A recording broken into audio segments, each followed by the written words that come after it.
नमस्कार दोस्तों। उत्तर प्रदेश विशेष पर एक सेशन हम करने वाले हैं। ये जो सेशन होगा इसमें उत्तर प्रदेश के बारे में पूरी जानकारी हम लोग डिस्कस करेंगे और इससे आगामी किसी भी परीक्षा में जहां भी यूपी के प्रश्न पूछे जाएंगे वो आपका आसानी से कवर हो जाएगा। उत्तर प्रदेश की अंतर्राष्ट्रीय सीमा नेपाल से मिलती है, आप लोगों को ये पता भी होगा, नहीं पता है तो आप ये जान लीजिए। इसके अलावा किन राज्यों से सीमा मिलती है, कौन कौन से जिले हैं जो अन्य राज्यों से सीमा मिलाते हैं, इन सब जानकारियों को हम ऐसे देखते चले जाएंगे। इसे शासन प्रशासन संबंधी जितनी भी बातें हैं जो पूछे जाने योग्य हैं, इसके कल्चर संबंधी और इसमें खनिज, इन सारी बातों को यहाँ पर हम डिस्कस करेंगे। चलिए शुरू करते हैं। सबसे पहले भौगोलिक स्थिति पर एक नजर डाल लेते हैं।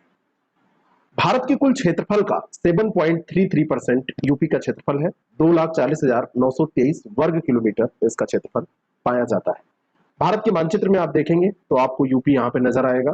उत्तराखंड और यूपी पहले एक ही हुआ करते थे।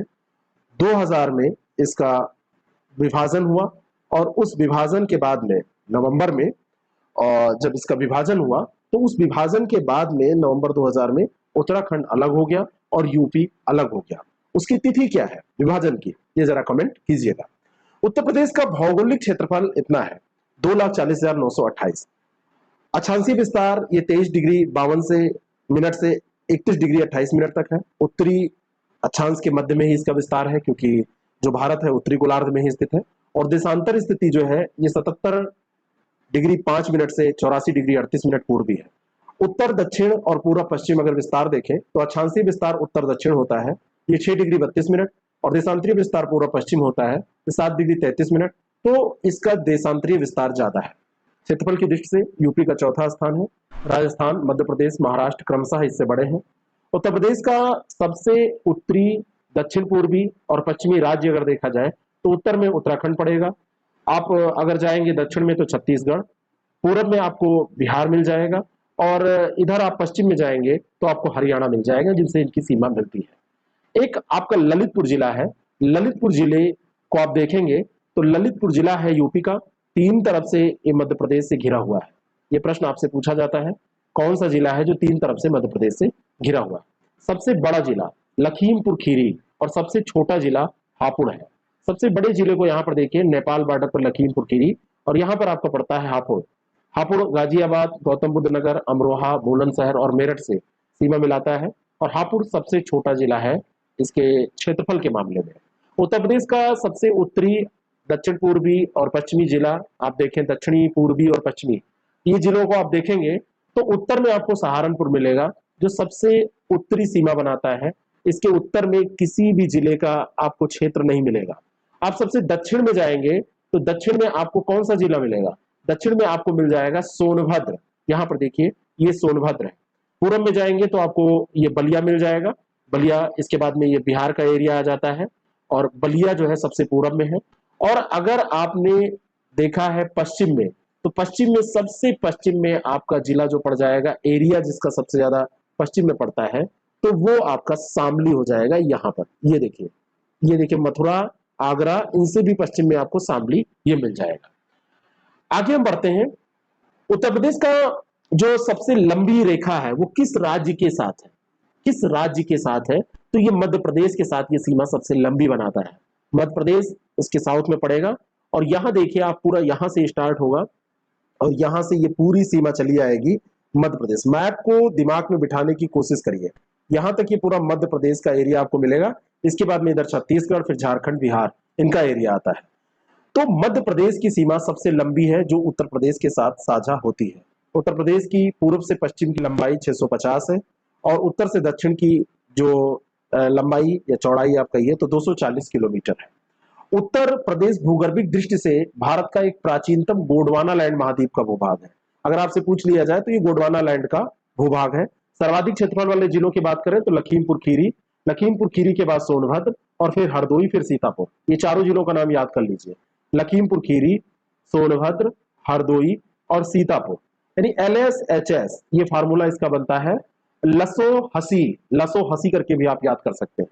उत्तर प्रदेश जिले में भौगोलिक क्षेत्रफल की दृष्टि से न्यूनतम क्षेत्रफल वाले जो जिले हैं, तो सबसे छोटा मैंने आपको बताया था हापुड़, हापुड़ के बाद में आता है गाजिया, तो हागा, हागा या हापुगा, और ये संत रविदास नगर, फिर शामली। संत रविदास नगर भी छोटा जिला है, और उसके बाद में शामली। ठीक है, ये छोटे छोटे जिले हैं। तो संसा, हागा संसा करके आप इसको याद कर सकते हैं। अब बात आती है कि केंद्र शासित प्रदेश या जो राज्य है वो उत्तर प्रदेश से सीमा बनाते हैं, तो किस जिले से कौन सा राज्य सीमा बनाता है? सोनभद्र जिला आप उठाइए, और सोनभद्र से झारखंड और छत्तीसगढ़, ये दो स्टेट ऐसे हैं जो सीमा बनाते हैं। ये सोनभद्र है, एक तरफ आपका ये झारखंड पड़ जाएगा इधर, और इधर आपको मिल जाएगा ये छत्तीसगढ़। ये दोनों सोनभद्र डिस्ट्रिक्ट जो यूपी का डिस्ट्रिक्ट है इससे सीमा बनाते हैं, तो सोनभद्र इस मामले में इंपॉर्टेंट है। ललितपुर तो मैंने आपको बताया है। सहारनपुर आप देखेंगे, सहारनपुर से हिमाचल प्रदेश की सीमा मिलती है, और आगरा और मथुरा से राजस्थान की सीमा मिलती है। तो यहां पर देखिए ये सहारनपुर है, और सहारनपुर से ये देखिए हरियाणा की सीमा मिल रही है, हरियाणा की सीमा। और आगरा और मथुरा ये दोनों आप देखेंगे तो इससे राजस्थान की सीमा आपको मिलती हुई नजर आएगी, आगरा और मथुरा। ठीक है, इससे राजस्थान की आपकी सीमा मिलती है। ये ध्यान रखना, इंपॉर्टेंट इंफॉर्मेशन है, कभी भी पूछी जा सकती है। दिल्ली, गौतम बुद्ध नगर और गाजियाबाद यूपी के जिले हैं जिनसे सीमा मिलाता है। हरियाणा में आप देखेंगे तो मथुरा, अलीगढ़, गौतम बुद्ध नगर, बागपत, शामली और सहारनपुर, इनकी भी सीमा मिलती है, हरियाणा से इनकी भी सीमा मिलती है। सहारनपुर, सॉरी ये हिमाचल प्रदेश, ये मुझे बोलना था, यहां सहारनपुर हिमाचल प्रदेश करिए, और उसके बाद में आप देखिए तो ये सहारनपुर इससे भी मिलाएगा, और सहारनपुर की सीमा आपकी जो उत्तराखंड है, उत्तराखंड को भी तो आप लेंगे, तो उत्तराखंड भी इंपॉर्टेंट है, वो भी तो एक अलग स्टेट हो गया है। तो इस तरीके से ये आपसे कभी कभी पूछ लिया जाता है, उत्तराखंड भी, मध्य प्रदेश भी। तो यहाँ पर मैप में आप देखिए, यहाँ पर सहारनपुर से हिमाचल प्रदेश आप मिलाइए, सहारनपुर से ये देखिए हिमाचल प्रदेश की भी सीमा मिलेगी, हरियाणा की भी मिलेगी, ये गलत नहीं है, लेकिन सहारनपुर और हरियाणा ये तो सीमा मिलाते ही हैं।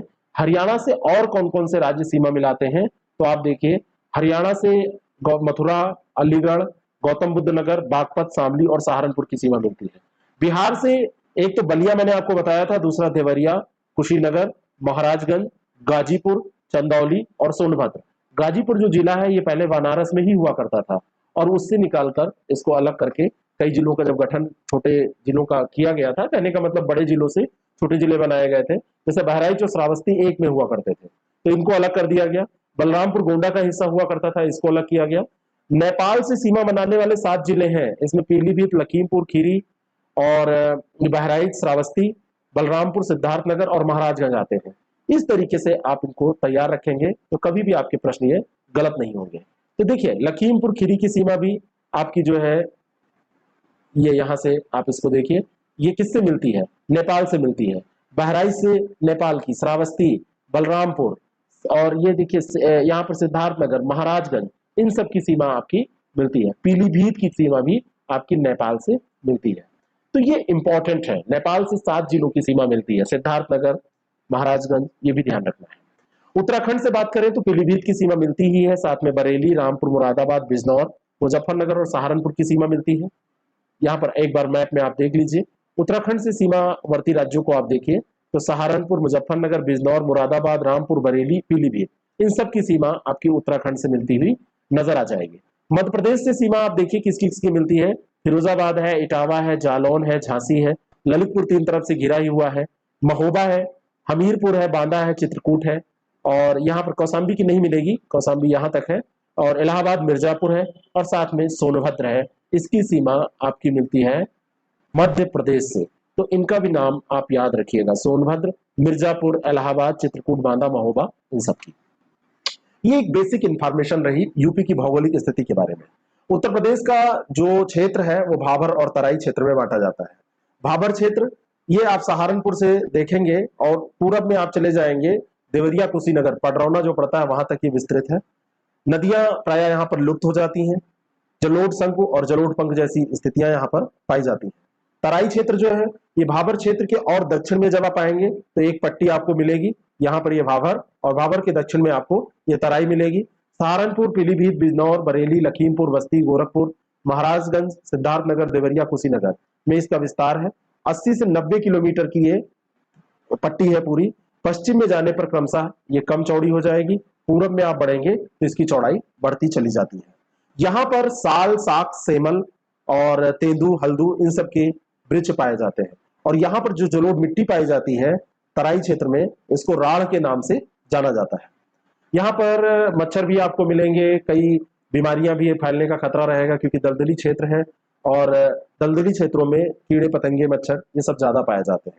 गंगा यमुना का मैदानी प्रदेश देखें तो भाबर व तराई क्षेत्र और पठारी भाग के बीच में, इधर भाबर हो गया, तराई हो गया, इधर पठारी क्षेत्र, बीच में जो देखेंगे वो गंगा यमुना का मैदानी प्रदेश आपको मिलेगा। यहाँ पर काप मिट्टी मिलेगी, कीचड़ मिलेगा और काफी उर्वर क्षेत्र आपको ये मिल जाएगा। अब इसमें देखेंगे तो गंगा का पूर्वी मैदान, गंगा का मध्य मैदान और गंगा का ऊपरी मैदान, तीन भागों में इस मैदान को हम बांट सकते हैं। आपसे ये नहीं पूछा जाएगा कि ये किस राज्य में किसका विस्तार है, इतना जरूर पूछा जाए, सॉरी किस जिले में, किस जिले में, तो ये पूरा तो यूपी का हो गया, लेकिन इसमें किस जिले में किसका विस्तार है नहीं पूछा जाएगा।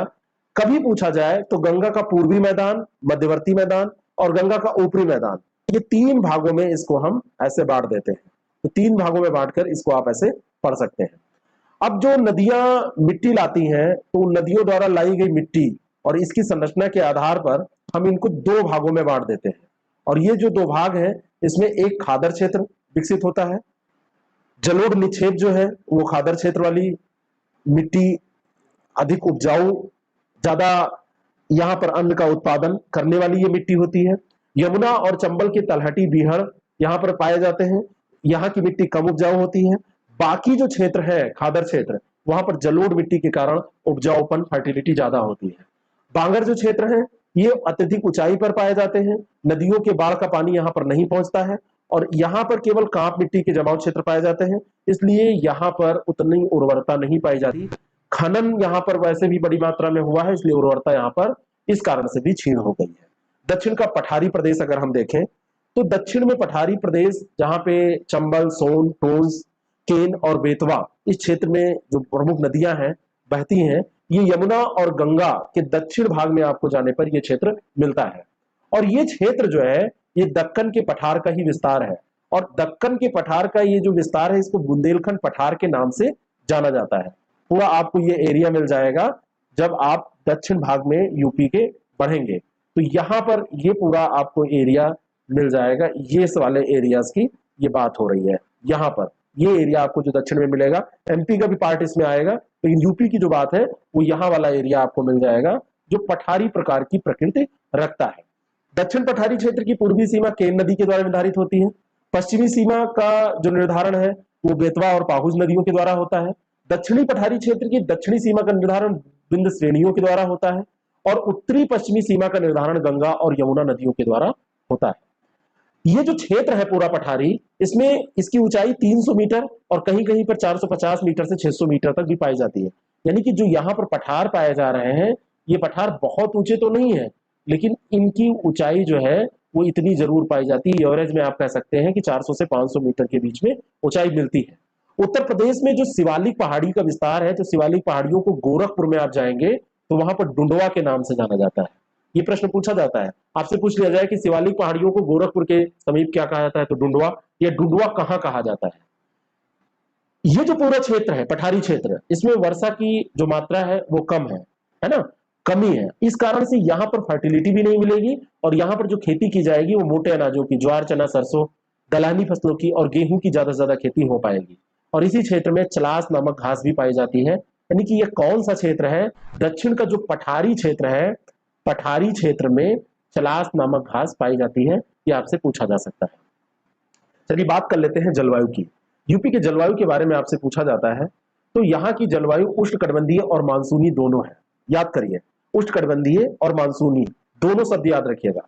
तीन ऋतुएं यहाँ पर पाई जाती हैं, शीत ऋतु, ग्रीष्म ऋतु और वर्षा ऋतु।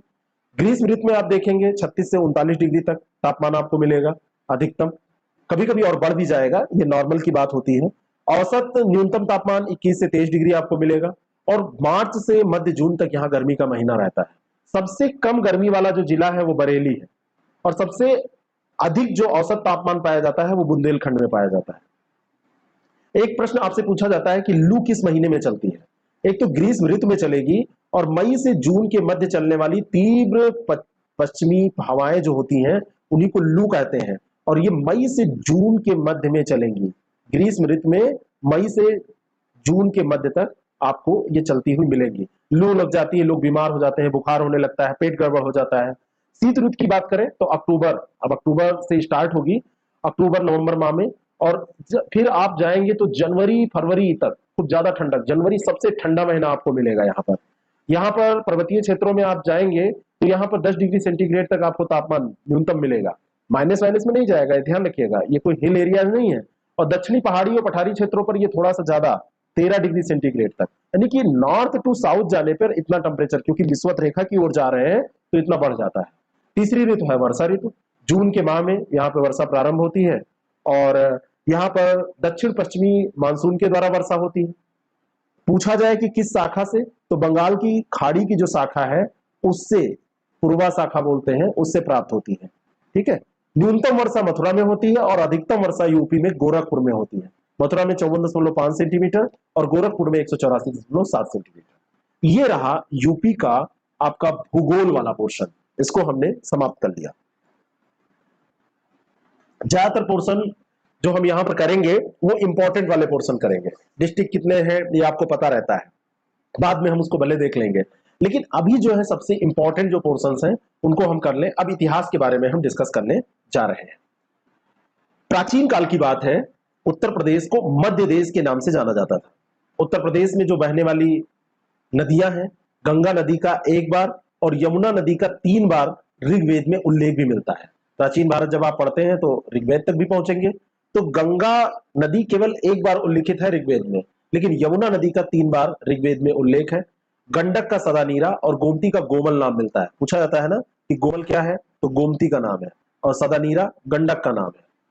मिर्जापुर, बुंदेलखंड, सोनभद्र और प्रतापगढ़ के सरायनाहर क्षेत्र में पूरा एवं नवपाषाण काल के औजार मिले हैं। प्रागैतिहासिक काल की अगर हम बात करें तो इन स्थानों को आप ध्यान रखेंगे। उत्तर प्रदेश में नवपाषाण कालीन सभ्यता के साक्ष्य मिले हैं। बेलन घाटी आपने सुना होगा, इलाहाबाद में पड़ती है, और यहाँ पर पंचो स्थल है, कोल्डीवा है, ये सब क्षेत्र है, वहां पर मिले हैं। और मिर्जापुर, सोनभद्र, प्रतापगढ़ आदि जिलों में भी नवपाषाण कालीन सभ्यता के साक्ष्य आपको मिल जाएंगे। जो बेलन घाटी है उसमें निम्न पुरापाषाण कालीन औजार भी आपको मिलेंगे, उसमें विदारड़ी, कठार, खंडक, कुल्हाड़ी, ये सब आपको मिल जाएंगे। संत कबीर नगर जिले में स्थित एक स्थान है लहुरा देव, और लहुरा देव से प्राचीनतम कृषि साक्ष्य प्राप्त हुए हैं। लहुरा देव से कोल्डीवा पड़ता है इलाहाबाद में, धान की खेती के साक्ष्य। अब आप इसको चाहे हिस्ट्री में जोड़ लीजिए और चाहे यूपी स्पेशल में, लेकिन पूछा जाता है। दमदमा पड़ता है प्रतापगढ़ में, यहाँ पर हड्डी और सींग मिले हैं, है ना। यहाँ पर उपकरण आभूषण भी मिले हैं, समाधान भी मिले हैं आपको, 41 समाधान यहाँ पर मिले हैं। सरायनाहर है, सरायनाहर में 15 समाधान मिले हैं। मृतक का सिर इसमें पश्चिम की ओर, किधर, पश्चिम की ओर सिर करके मृतक को लिटा दिया गया था मरने के बाद में। वैसे नॉर्मली उत्तर की ओर जो वर्तमान में प्रथा है, लेकिन इसमें पश्चिम की ओर। वेलन घाटी के नवपाषाण कालीन स्थलों में कृषि, मिट्टी के बर्तन बनाने, झोपड़ियां, इन सब पशुपालन के साक्ष्य। तो इंपॉर्टेंट हो जाता है कि बेलन घाटी में पशुपालन के साक्ष्य मिले हैं। बेलन घाटी में लोहदा नाला क्षेत्र पड़ता है, तो इसमें पाषाण उपकरणों के साथ साथ अस्थि निर्मित मातृ देवी की प्रतिमा भी आपको मिल जाएगी। ठीक है, आदि ऐतिहासिक काल की अगर हम बात करें, जिसको ताम्रकाश काल के नाम से आप जानते हैं, तो मेरठ और सहारनपुर के क्षेत्र में आप जाइए तो वहां पर ताम्र पाषाणकालीन साक्ष्य आपको मिल जाएंगे। उत्तर प्रदेश में जो आलमगीरपुर है ये मेरठ में है, बड़ा गांव है, और हुलास ये सहारनपुर। ये जो है ये 2500 ईसा पूर्व के आसपास विकसित सभ्यताएं हैं, है ना। ये जो बड़गांव, हुलास, ये सब जो स्थल है, ये स्थल उत्तर प्रदेश में पड़ते हैं। आलमगीरपुर है, बड़ा गांव है, हुलास है। बुलंदशहर के पास एक मानपुरा और एक भाटपुरा पड़ता है। मुजफ्फरनगर में एक कैराना क्षेत्र पड़ता है और मांडी गांव। तो यहां से भी साक्ष्य आपको मिल जाएंगे ताम्रपाषाण काल के। उत्तर वैष्णव सभ्यता की बात अगर हम करें, वैदिक सभ्यता से पूर्व और सैंधव सभ्यता के बाद की सभ्यता, तो आलमगीरपुर और हुलास में इसके भी साक्ष्य मिलते हैं उत्तर वैष्णव सभ्यता के। सैंधव कालीन तो मिलेंगे ही, उत्तर सैंधव के भी मिलते हैं। आलमगीरपुर में सैंधव कालीन लोग माना जाता है कि कपास की खेती करते हैं, ऐसे साक्ष्य मिले हैं। और नगरों के बजाय जो सैंधव कालीन लोग थे वो गांव में रहते थे, ध्यान रखना। वैदिक सभ्यता और लौह युगीन सभ्यता की अगर हम बात करें तो मुख्य केंद्र ये मध्य देश था। विस्तार इसका सरस्वती से लेकर गंगा द्वार तक मुख्य क्षेत्र जो था, मध्य देश के नाम से इसको जाना जाता था, और सरस्वती से लेकर गंगा द्वार तक ये विस्तृत था। कुरु और पंचाल विशाल राज्य यहीं पर स्थित थे। कुरु का विस्तार मेरठ, दिल्ली, थानेश्वर, ये ध्यान रखिएगा। आपसे पूछा जाता है कुरु कहां था, तो मेरठ, दिल्ली और थानेश्वर वाला एरिया। राजधानी इसकी इंद्रप्रस्थ हुआ करती थी, इंद्रप्रस्थ, कुरु की राजधानी इंद्रप्रस्थ। और यहां पर पांचाल उत्तर वैदिक काल का सर्वाधिक विकसित राज्य था। सतपथ ब्राह्मण में इसे वैदिक सभ्यता का सर्वश्रेष्ठ प्रतिनिधि कहा गया है। सतपथ ब्राह्मण में कहा गया है किसको, किसको, पांचाल को, और कहा गया है वैदिक सभ्यता का सर्वश्रेष्ठ प्रतिनिधि। लौह सभ्यता के साक्ष्य देखें तो उत्तर प्रदेश के आइछन्य में, अतरंजी खेड़ा में और हस्तिनापुर में आपको मिल जाएंगे, याद कर लीजिए इसी समय। और मथुरा भी है इसमें, मथुरा, हस्तिनापुर, अतरंजी खेड़ा और आइछन्य लौह सभ्यता के साक्ष्य प्राप्त होंगे। अतरंजी खेड़ा और हस्तिनापुर से लौह धातुमर और लोहे को गलाने के औजार वाली भट्टियां भी मिलेंगी, यानी कि इसके बारे में लोगों को जानकारी यहां पर थी।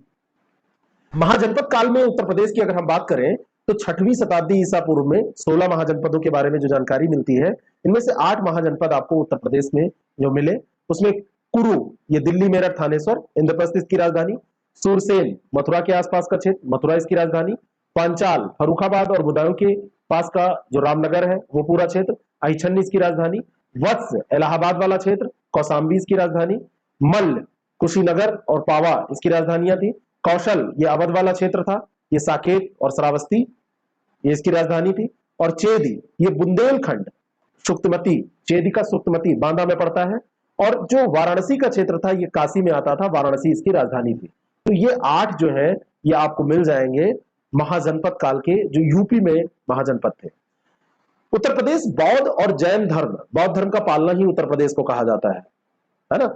जैन धर्म और बौद्ध धर्म की अगर हम बात करें तो पार्श्वनाथ का जन्म उत्तर प्रदेश में हुआ, जो कि जैन धर्म के 23वें तीर्थंकर थे। कुषाण काल में मथुरा जैन धर्म का प्रमुख और समृद्ध केंद्र था, जो मथुरा था। आपसे ये पूछा जाता है किस काल में था, कुषाण काल में था, किस धर्म का, जैन धर्म का। कांकिली टीले के भवनों के अवशेष से किसी समय पर निर्मित एक भव्य जैन स्तूप का पता चलता है। और मध्य युग के प्रारंभ में निर्मित अनेक जैन धर्म स्थल आज भी देवगढ़, चंदेरी यहां पर है। तो कभी भी आपसे पूछा जाए कि देवगढ़ कैसा स्थल है, जैन धर्म से रिलेटेड है, आपसे पूछ लिया जाए चंदेरी कैसा है, तो ये भी आप बता दीजिए कि जैन धर्म से ये रिलेटेड है। ठीक है। उत्तर प्रदेश को बौद्ध धर्म का पालना कहा जाता है, बौद्ध धर्म का। और ये क्यों कहा जाता है, कथन कारण में अगर आपसे पूछा जाए, क्योंकि गौतम बुद्ध का जो अधिकांश सन्यासी जीवन है वो यहीं पर बीता था, और उत्तर प्रदेश में क्योंकि ज्यादा समय बिताए इसलिए इसको पालना कहा जाता है। गौतम बुद्ध का जन्म नेपाल के लुम्बिनी नामक ग्राम में हुआ था। पिता इनके सुतोधन थे और कपिलवस्तु गणराज्य हुआ करता था, उसके राजा थे। गौतम बुद्ध ने अपना पहला उपदेश सारनाथ में दिया था, इसको धर्म चक्र प्रवर्तन कहते हैं। सबसे ज्यादा जो उपदेश दिया वो श्रावस्ती में, सर्वाधिक समय भी यही बिताया। कौशल देश की राजधानी हुआ करती थी, अभी मैंने आपको बताया है कि ये जो कौशल हुआ करता था इसकी राजधानी हुआ करती थी, ये देखिए श्रावस्ती। तो वहीं पर सबसे ज्यादा इन्होंने समय बिताया। और 80 वर्ष की अवस्था में जो कुशीनगर है ये भी उत्तर प्रदेश में ही, वहां पर इनको महानिर्माण प्राप्त हो गया। तो महापरिनिर्वाण भी यहीं पर मिला। गौतम बुद्ध के काल में उत्तर प्रदेश में 7 मुख्य गणराज्य हुआ करते थे।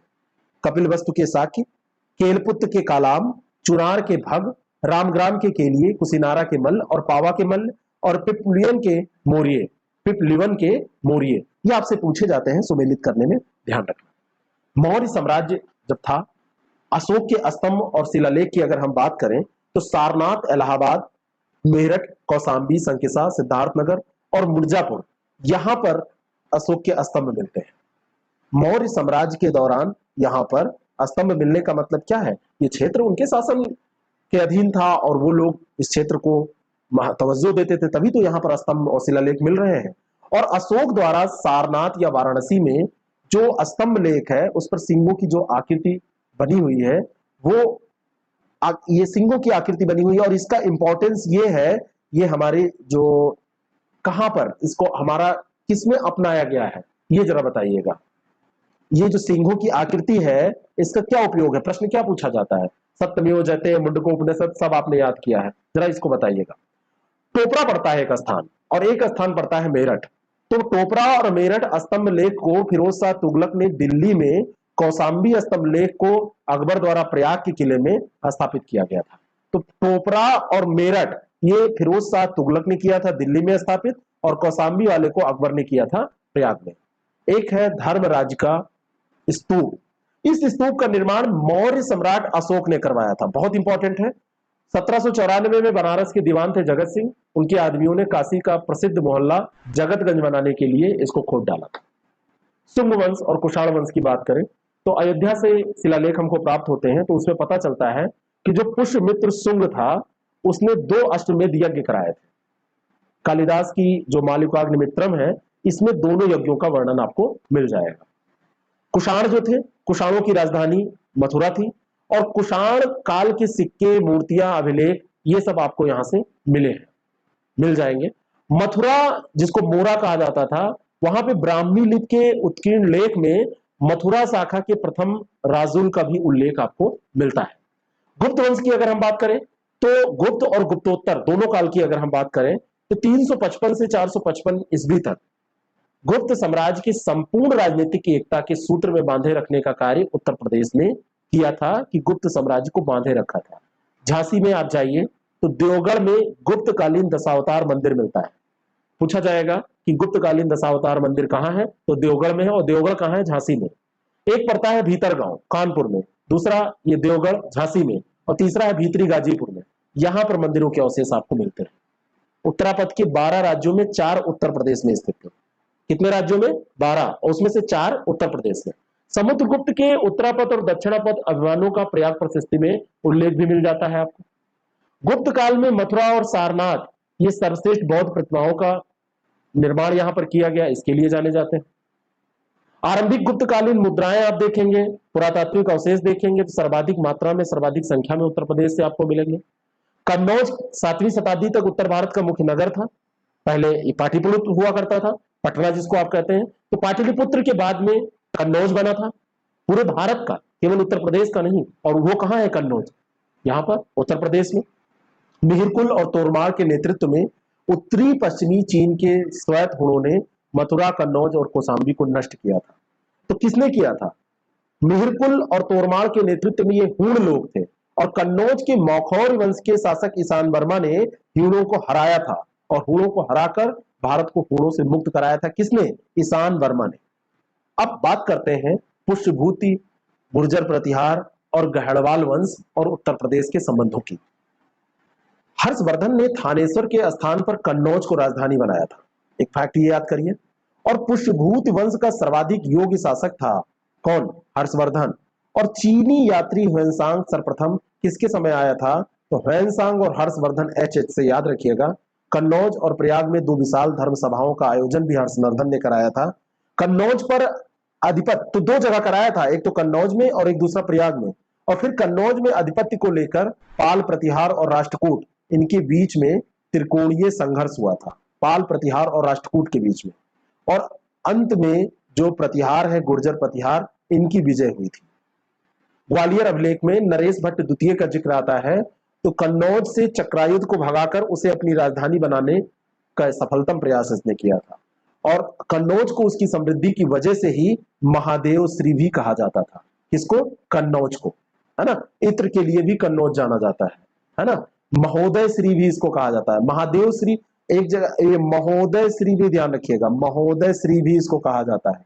महोदय श्री ये एक जगह हमको मिला है तो मैंने नोट कर दिया, गलत है सही है मुझे नहीं। और महोदय श्री, कन्नौज इत्र के लिए जाना जाता है। और जरा बताना कि इत्र निकालने की जो प्रथा है या जो तकनीक है वो किसने डेवलप की थी? चंद्रदेव एक गुर्जर प्रतिहार के बाद में कन्नौज में गहड़वाल वंश की स्थापना करने वाला शासक था चंद्रदेव, और इसने लगभग 1100 वर्षों तक शासन किया। मध्यकाल जब आया तो मध्यकाल में, सल्तनत काल में जो बदायूं था, बदायूं सर्वाधिक महत्वपूर्ण एकता या सूबा के रूप में विकसित हुआ। और इल्तुतमिश दिल्ली का सुल्तान बनने से पहले यही का इक्तदार हुआ करता था। कहां का? बदायूं का। तुगलक वंश के फिरोज शाह तुगलक ने उत्तर प्रदेश के 2 नए नगरों जौनपुर और फिरोजाबाद का निर्माण कराया था। जौनपुर किसने बसाया?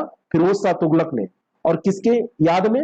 मोहम्मद बिन तुगलक की याद में। और इसका नाम हुआ करता था जौना खां, तो उसी की याद में। और फिरोजाबाद शहर का निर्माण भी इसी ने कराया था, फिरोज शाह तुगलक, फिरोजाबाद। आगरा शहर की स्थापना सिकंदर लोदी ने कराया था, इसे अपनी राजधानी भी बनाया था। और अकबर ने इलाहाबाद और आगरा के किले का निर्माण भी कराया था। अकबर ने इलाहाबाद और आगरा। आपसे एक प्रश्न पूछा जाता है, निम्नलिखित में से किस किले का निर्माण अकबर ने नहीं कराया? तो इलाहाबाद और आगरे के किले का निर्माण अकबर ने कराया था। एक किला और कोई दे देगा आपको, तो वो नहीं कराया। दिल्ली का लाल किला शाहजहां ने बनवाया था। नूरजहां ने आगरा में अपने पिता एतमाउद्दौला का मकबरा जहांगीर के शासनकाल में ही बनवाया था। एतमाउद्दौला का मकबरा जो है ये नूरजहां ने बनवाया था। और एक हुआ करता था ओरछा का शासक वीर सिंह बुंदेला, इसी ने झांसी की स्थापना 1613 ईस्वी में की थी। खूब बड़ी मर्दानी हो तो झांसी वाली रानी थी, खूब लड़ी मर्दानी हो तो झांसी वाली रानी थी। तो झांसी वीर सिंह बुंदेला 1613 में स्थापित उसको करने वाला शासक था। ओरछा, ओरछा पड़ता है, वहां पे राम राजा मंदिर भी पड़ता है, बढ़िया जगह है, आप जाएंगे देख सकते हैं आप। बिल्कुल आप झांसी के करीब ये आपको मिल जाएगा। उत्तर प्रदेश में स्थित मध्यकालीन इमारतें, इमारत, निर्माता और स्थान, इनको देख लेते हैं। शेख सलीम चिश्ती का मकबरा ये अकबर ने बनवाया। सबसे पहले हम अकबर के देख लेते हैं, ये इकट्ठा पूरे दिए हुए हैं, इसकी शॉट ले लीजिए, याद कर लीजिएगा। शेख सलीम चिश्ती का जो मकबरा है ये अकबर ने, जामा मस्जिद अकबर ने, बीरबल महल अकबर ने, पंचमहल, खास महल, बुलंद दरवाजा, जोधाबाई महल और सलाम खां का मकबरा, ये सब अकबर ने और सब फतेहपुर सीकरी में। एक नजर दौड़ा लीजिए, सब याद हो जाएगा। अकबर ने ही आगरा का किला और जहांगीर महल बनवाया था, लेकिन आगरा का किला आगरा में और जहांगीर महल भी आगरा में है। फतेहपुर सीकरी ये जो है ये आगरा से थोड़ा सा आप हटके जाएंगे, कितना 25-30 किलोमीटर जो भी पड़ता हो, किलोमीटर मुझे नहीं याद है, मैं गया हूं, तो वहां पर आप इसको देख सकते हैं। झंझरी मस्जिद इब्राहिम शाह सरकी और जामा मस्जिद भी इब्राहिम शाह सरकी, और ये दोनों जौनपुर में है, याद करिए इसी समय। ताजमहल का दीदार करने के लिए पूरे विश्व से लोग आते हैं, तो ताजमहल, दीवाने आम, दीवाने खास और जामा मस्जिद, ये तीनों आपको शाहजहां याद रखना है। और आगरा, दिल्ली, ये दो स्थान है जहां पर शाहजहां की जो ये इमारतें हैं मिलेंगी। ताजमहल आपको आगरा में मिल जाएगा, बाकी दीवाने आम, दीवाने खास आगरा दिल्ली दोनों में, जामा मस्जिद दोनों जगह पे, आगरा और दिल्ली दोनों में। और एक जामा मस्जिद बाबर ने बनवाई थी, वो है संभल में। फिर अकबर का मकबरा बनता है जो कि बनवाता है जहांगीर, बाबर का बेटा हुमायूं, हुमायूं का अकबर, ठीक है, और अकबर के बाद में बनाता है जहांगीर। तो जहांगीर का मकबरा अकबर का मकबरा जहांगीर बनवाता है सिकंदरा में। और मरियम उज जमानी, ये जहांगीर इसको भी बनवाता है मकबरा, और ये भी सिकंदरा में। तो अकबर और मरियम उज जमानी इन दोनों का सिकंदरा में, जहांगीर। लाल दरवाजा मस्जिद ये मोहम्मद शाह, ये जौनपुर में है। ये बुलंद दरवाजा नहीं है, बुलंद दरवाजा तो आपको मिल जाएगा कहां पर, बुलंद दरवाजा आपको कहां पर मिलेगा, ये मिलेगा आपको फतेहपुर सीकरी में, अकबर के द्वारा बनाया जाएगा। और बुलंद दरवाजे से अलग है लाल दरवाजा, ये जौनपुर में मिलेगा, मोहम्मद शाह इसको बनवाएगा। एतमाउद्दौला का मकबरा ये नूरजहां, आगरा, ठीक है। अब उत्तर प्रदेश के महत्वपूर्ण किले और महलों की बात करें तो ये भी आपसे पूछे ही जाते हैं। एक है मनंगलगढ़ का किला हमीरपुर में, काला काकर दुर्ग ये प्रतापगढ़ में, देवगढ़ का किला ललितपुर में, जयचंद का किला कन्नौज में, जयचंद का नाम आपको पता होगा, परीक्षितगढ़ का किला हस्तिनापुर में, फिरंगी महल ये लखनऊ में है, आपका पूछ लिया जाए तो कई बार आप कंफ्यूज हो जाएंगे, तो ये लखनऊ में है। लाल किला आगरा में है, लाल किला एक आगरा में भी है, ये ध्यान रखना। और लाल किला जो आगरा का है उसका निर्माण किसने कराया था, ये कमेंट करके आपको बताना है, कई बार ये प्रश्न पूछा गया है। आगरा का जो लाल किला है उसका निर्माण, शाही किला जौनपुर और चुनार किला ये मिर्जापुर, चुनार किला मिर्जापुर, चुनार किला को याद रखना, कई बार ये पूछा गया है। गढ़वा किला पड़ता है आपका इलाहाबाद में, गढ़वा किला कहां पड़ता है, इलाहाबाद में। कालंजर का किला बांदा और हनुमानगढ़ी अयोध्या में पड़ता है। अब ये इंपॉर्टेंट है। अब लाल किला आगरा, किसी का उत्तर नहीं आ रहा है, लाल किला आगरा का किसने बनवाया था, बताइए किसने बनवाया था लाल किला आगरा। तो आगरा का जो लाल किला है ये 1983 में यूनेस्को के विश्व विरासत स्थल की सूची में भी शामिल हो चुका है, और इसको अकबर ने बनवाया था। और दिल्ली का जो लाल किला है वो किसने बनवाया था, ये विश्व विरासत स्थल में शामिल है ना। और दिल्ली वाला अगर आपसे पूछ लिया जाए, जो लाल किले पे हर बार हमारे पीएम मोदी जी बड़ी बड़ी बातें करते हैं, तो दिल्ली का लाल किला किसने बनवाया था, ये भी इंपॉर्टेंट है। इसको बनवाया था शाहजहां ने, ये ध्यान रखिएगा। यूपी के बारे में हम बात कर रहे हैं, लेकिन आसपास के प्रश्न हम देख जरूर लेंगे। एक पड़ता है झांसी का दुर्ग, झांसी का दुर्ग आपका झांसी में है, बरवा सागर ये झांसी में है, काला महल आगरा में है, अकबरी किला प्रयाग में है, प्रयागराज जो आपका है, महाबन दुर्ग ये मथुरा में है, अकबरी महल आगरा में है, रामनगर दुर्ग वाराणसी में है, कालपी दुर्ग जालौन में है, तालबेहट किला ये ललितपुर में है, और कंस का किला एक पड़ता है, ये मथुरा में है, क्योंकि वहीं पे भगवान श्री कृष्ण का जन्म, वहीं पे कंस का किला। और उत्तर प्रदेश के महत्वपूर्ण किले ये आपने हमने जो देखे, यहां से आपको प्रश्न कभी मिल सकते हैं। अब हम मध्यकालीन से आगे बढ़ते हुए आधुनिक भारत के इतिहास में प्रवेश कर रहे हैं। 1857 की जब क्रांति हुई थी, तो उत्तर प्रदेश का महत्वपूर्ण योगदान इस रूप में भी था क्योंकि यहीं से स्टार्टिंग हुई। प्रथम भारतीय स्वतंत्रता संग्राम या सिपाही विद्रोह जो शुरू हुआ, वो यहीं से शुरू हुआ। मेरठ की घुड़सवार सेना ने सबसे पहले सैनिक विद्रोह किया था और 10 मई 1857 को खुला विद्रोह करके कैदखाने में भरे अपने कामरेडों को मुक्त करा दिया था। 10वीं और 20वीं नेटिव इन्फेंट्री के सिपाहियों ने अंग्रेज अधिकारियों की हत्या कर दी थी और फिर बढ़े थे दिल्ली की ओर। और 11 मई 1857 की बात है, जब वो मेरठ से दिल्ली पहुंचे तो दिल्ली पर उन्होंने कब्जा कर लिया और 12 मई 1857 को अंतिम मुगल बादशाह बहादुर शाह द्वितीय को सम्राट घोषित कर दिया। और उत्तर प्रदेश के अवध और बुंदेलखंड का जो क्षेत्र था, इस विद्रोह के सबसे अधिक प्रभावित क्षेत्रों में से ये थे। उत्तर प्रदेश के अलीगढ़, बरेली, लखनऊ, कानपुर, इलाहाबाद, जिसको आप प्रयागराज के नाम से जानते हैं, इनको स्वतंत्र कराने के बाद विद्रोही सैनिक जमींदारों ने वहां अपनी सरकारें स्थापित करने में सफलता प्राप्त की थी। भले ही लंबे समय तक वो सफल नहीं रहे, लेकिन इतनी हिम्मत दिखाई, वह बहुत बड़ी बात थी। उत्तर प्रदेश के जिलों के नेतृत्वकर्ता के बारे में आपसे पूछा जाता है।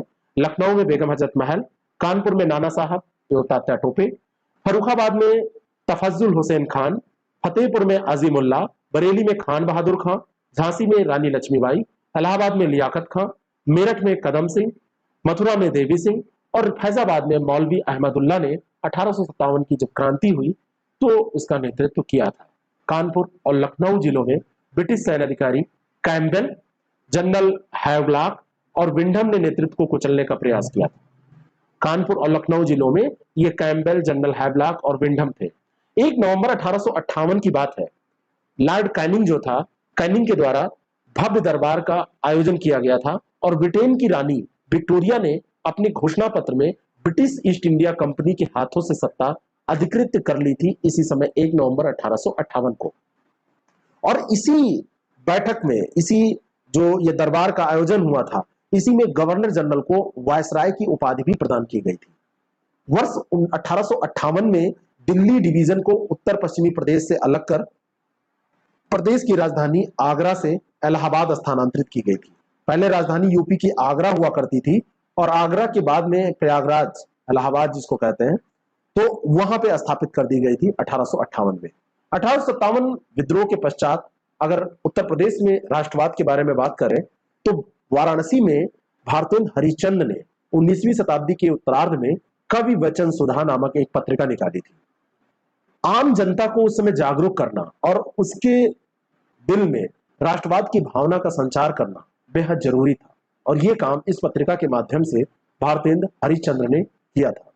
वर्ष 1875 की बात है, सैयद अहमद खान ने अलीगढ़ में एक सुधारवादी आंदोलन चलाया था और अलीगढ़ आंदोलन के नाम से इसको जाना जाता है, सर सैयद अहमद खान 1875। इन्होंने अलीगढ़ में मोहम्मदन एग्लो ओरिएंटल कॉलेज और साइंटिफिक सोसाइटी इसकी भी स्थापना की थी। बात आती है सेंट्रल हिंदू कॉलेज की। 1898 ईस्वी की बात है, श्रीमती एनी बेसेंट ने सेंट्रल हिंदू कॉलेज की स्थापना की थी।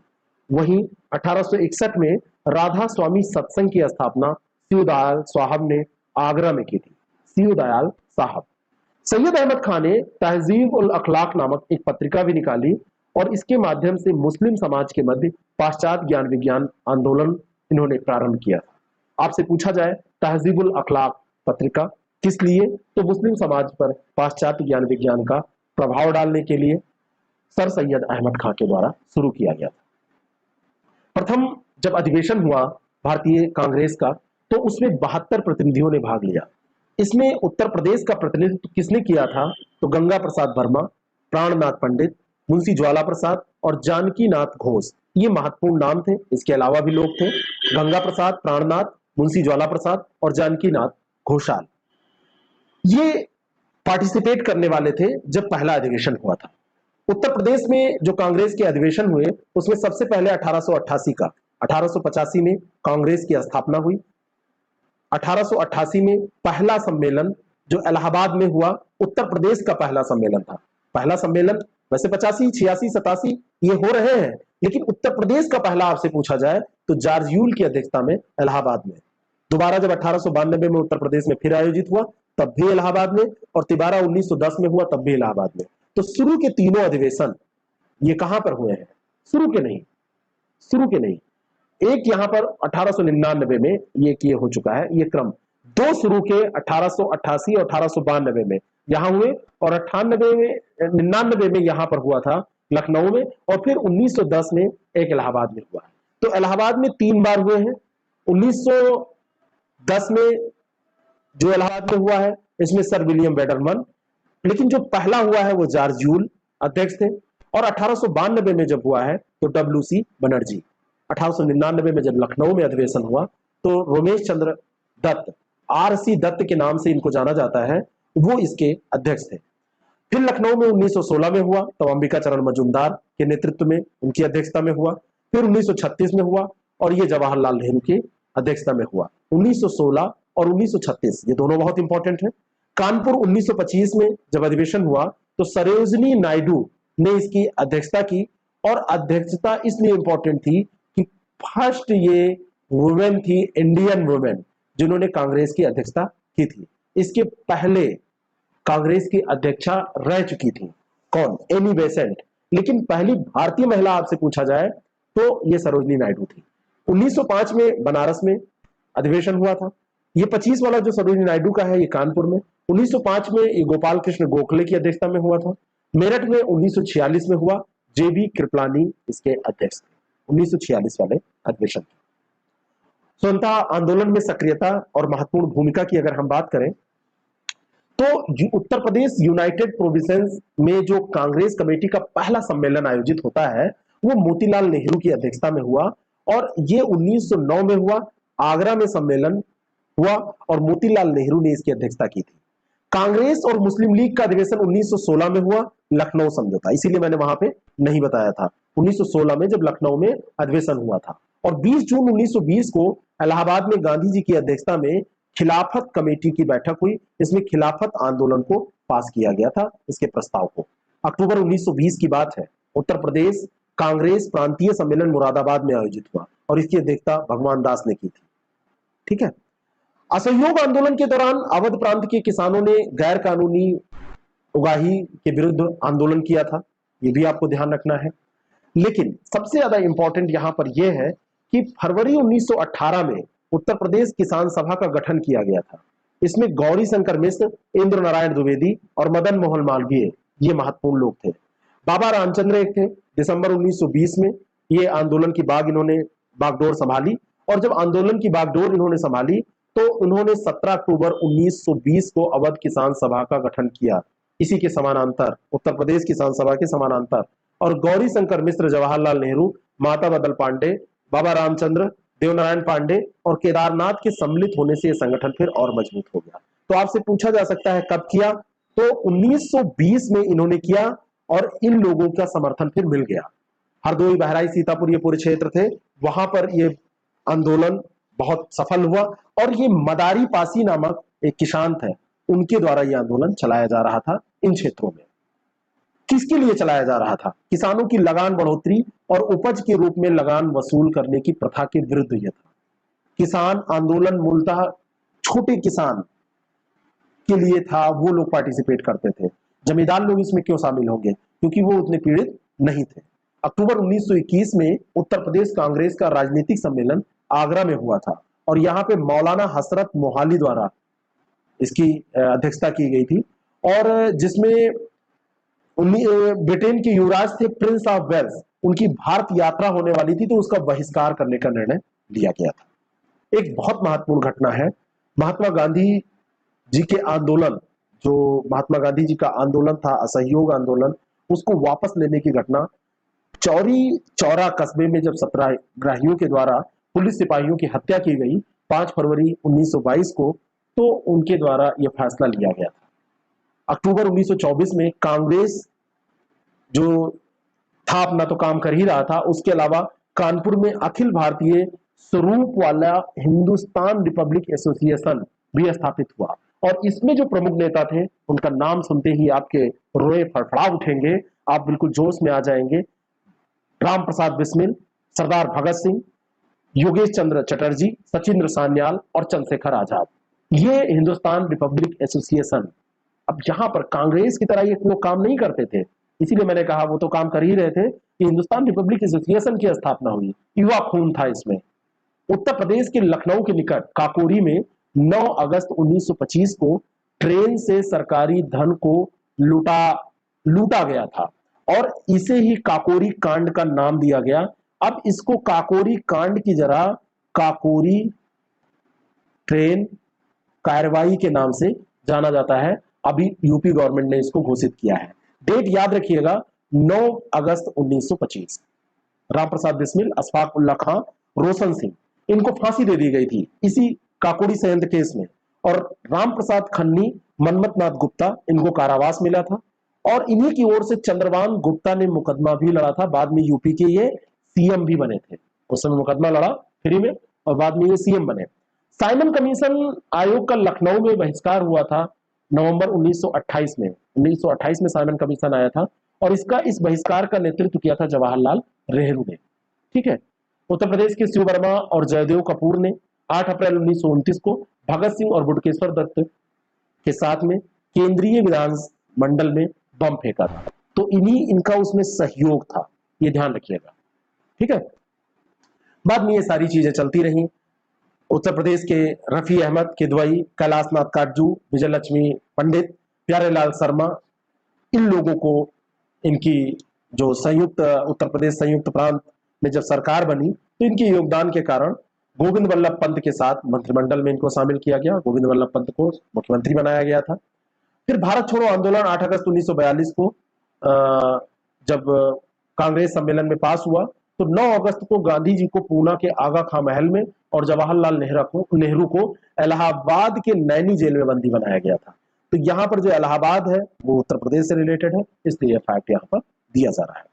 वर्ष 1937 में उत्तर प्रदेश का नाम संयुक्त प्रांत फिर हो गया और 26 जनवरी 1950 को पुनः इसे अपना वर्तमान नाम प्राप्त हो गया और 1 नवंबर 1956 को फिर इसका राज्य का गठन किया गया। तो ये इतिहास और भूगोल हमारा कंप्लीट हुआ। लेकिन उत्तर प्रदेश की मृदाएं भी हमको पढ़नी, चाहे उसको कृषि मान लीजिए और चाहे उसको भूगोल में पढ़ लीजिए। मुख्य आधार जो हमारे उत्तर प्रदेश का है वो कृषि ही है। लगभग आप मान के चलिए 62-63%, 65% जनसंख्या कृषि जनसंख्या है, जो कृषि पर आधारित जनसंख्या है। आर्थिक विकास में सबसे ज्यादा योगदान किस चीज का है? कृषि का है। ठीक है। ये जो कृषि है 2011 की जनगणना के अनुसार कार्यशील जितनी भी जनसंख्या है हमारी, लगभग 60%, 59.3% याद रखिएगा, वो कृषि से संलग्न लोगों की है ना। उसके बाद में अन्य चीजों की बात आती है, जो लोग उद्योग में लगेंगे, सर्विस सेक्टर में लगेंगे, लेकिन कृषि में सबसे ज्यादा लोग लगे हुए हैं। कृषि जलवायु प्रदेशों के बारे में आपसे पूछा जाता है तो उत्तर प्रदेश में कृषि जलवायु प्रदेश जब भी पूछे जाए तो ये 9 है। 9 भागों में इनको बांटा जा सकता है। विंध्य प्रदेश, पूर्वी क्षेत्र, उत्तर पूर्वी मैदान, बुंदेलखंड प्रदेश, मध्य मैदानी क्षेत्र और दक्षिण पश्चिमी समशुष्क मैदानी भाग और मध्य पश्चिमी मैदान और पश्चिमी क्षेत्र और भाबर एवं तराई क्षेत्र। ठीक है। ये 9 क्षेत्र है। उत्तर प्रदेश की अगर फसलों की बात की जाए तो वही रबी फसल, खरीफ फसल और जायद फसल, 3 प्रकार की फसलें यहाँ पर उगाई जाती हैं।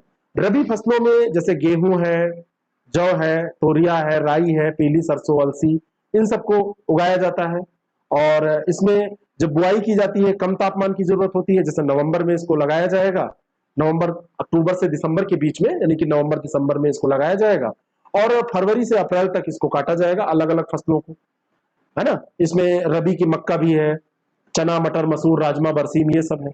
खरीफ की जो फसलें हैं इनको बोते समय अधिक तापमान की जरूरत होती है, ये यूपी में ही नहीं हर जगह, और आर्द्रता और तापमान ज्यादा होगा जब बोएंगे। पकते समय शुष्क वातावरण की जरूरत पड़ती है, जैसे आपका धान है, बाजरा है, मक्का दोनों सीजन में हो जाती है।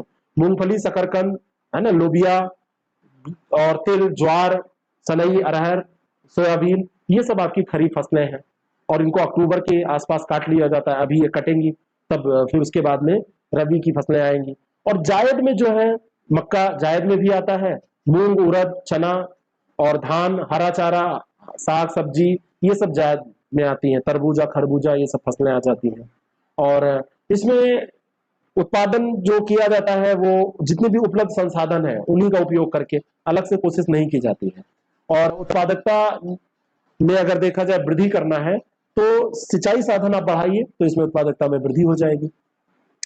उत्तर प्रदेश की जनसंख्या का संपूर्ण अगर हम वितरण देखें तो पूरे भारत की 16.5% आबादी यहां पर रहती है ना।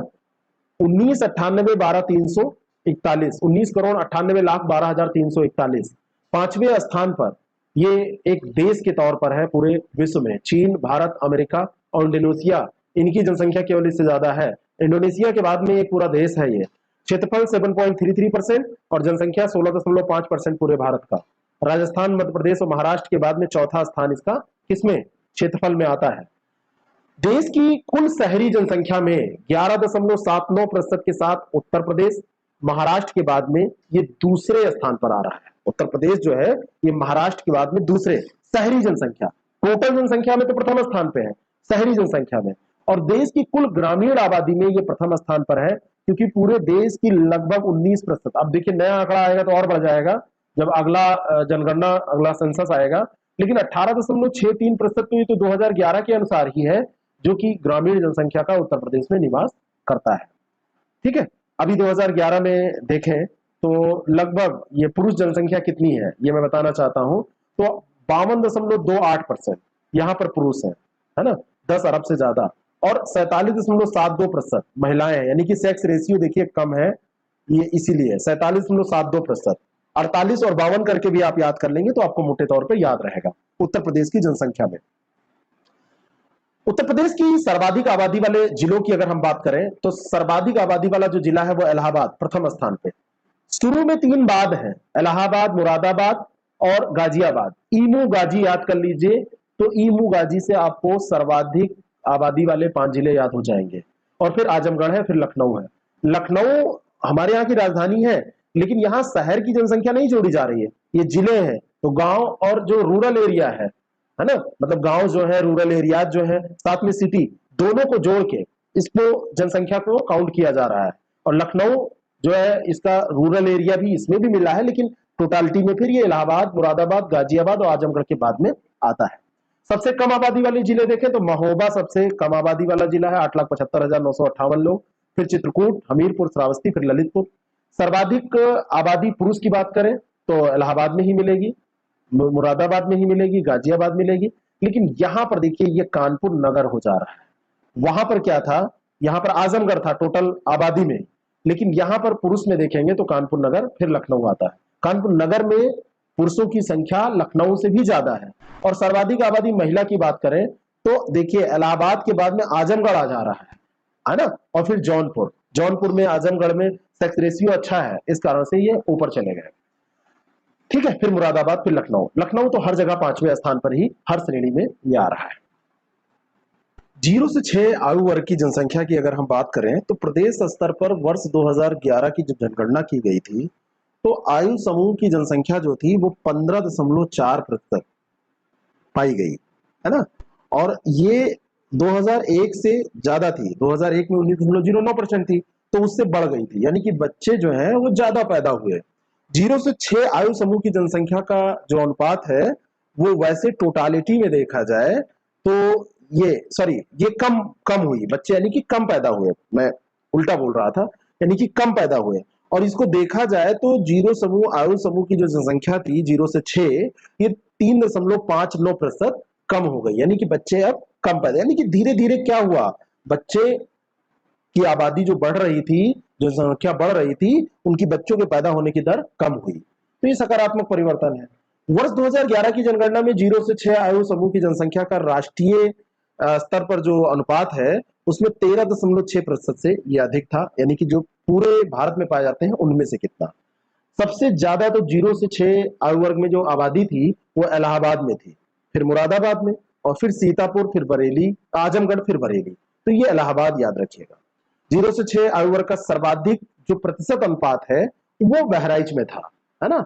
जितना टोटल संख्या है उसमें सबसे ज्यादा 0 से 6 ये बहराइच में, और सबसे कम जो था वो कानपुर नगर में था। ठीक है, 0 से 6 आयु वर्ग का लिंगानुपात 2001 में 916 था, लेकिन 11 वाला याद रखिए ये घटा था, 902 हो गया था। ये इसलिए इंपॉर्टेंट है यहां पर बताना। वृद्धि दर की अगर हम बात करें तो वर्ष 2001 से 2011 के दौरान जनसंख्या की दशकीय वृद्धि दर 20.22% रही। राष्ट्रीय औसत वृद्धि दर 17.7% है, उससे ये ज्यादा थी।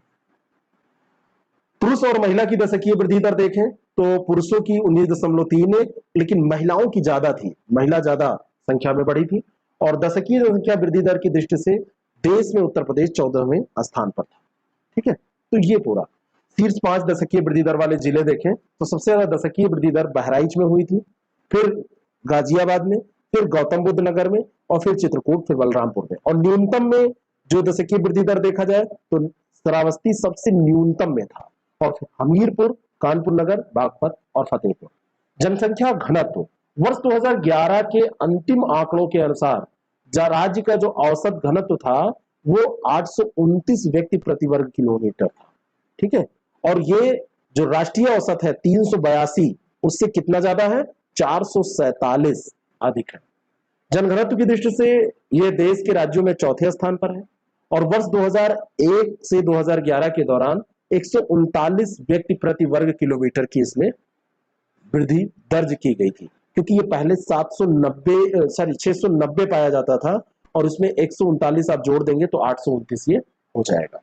तो उत्तर प्रदेश का जनघनत्व 1901 में केवल 165 ही हुआ करता था, और बाद में धीरे धीरे ये बढ़ते बढ़ते आज जो है, आज की स्थिति है वो 829 हो गया है। तो उत्तर प्रदेश में जनघनत्व क्यों बढ़ रहा है, क्योंकि यहाँ की जनसंख्या बढ़ती चली जा रही है। जनघनत्व का तो सीधा मतलब यही होता है ना, बढ़ने का। 1901 में मैंने आपको बताया कि ये केवल 165 हुआ करता था, जब भारत का जनघनत्व केवल 72 था। तो धीरे धीरे देखिए 2001 याद रखिएगा 690, और फिर 129 इसमें बढ़ा, और 39 बढ़ा, 829 में हो गया। ठीक है, और भारत का जनघनत्व जब 382। शीर्ष 5 जनसंख्या घनत्व वाले जिले देखें तो गाजियाबाद की सबसे ज्यादा, फिर वाराणसी का है, फिर लखनऊ का है, फिर भदोही या संत रविदास नगर का, फिर कानपुर नगर का है। न्यूनतम में जो जनसंख्या घनत्व की बात होती है डेंसिटी की, तो ललितपुर, सोनभद्र, हमीरपुर, महोबा और चित्रकूट, तो ये घनत्व वाले जिले भी आपसे पूछे जाते हैं।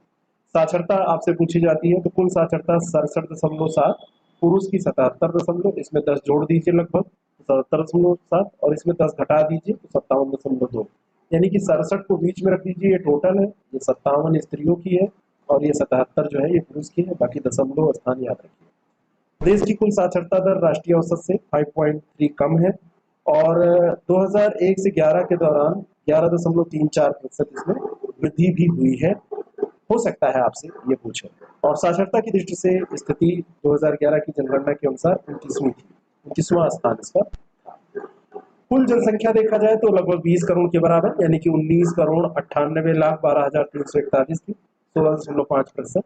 और इसमें दशकीय वृद्धि मैंने आपको बताया 17.7% राष्ट्रीय है, यूपी की ज्यादा है 20.22%, और उत्तर प्रदेश का 14वां स्थान है दशकीय वृद्धि की दृष्टि से।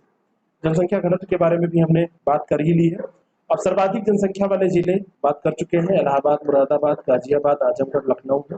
न्यूनतम वाले महोबा, और ये सब आपने हम लोगों ने डिस्कस ही किया है।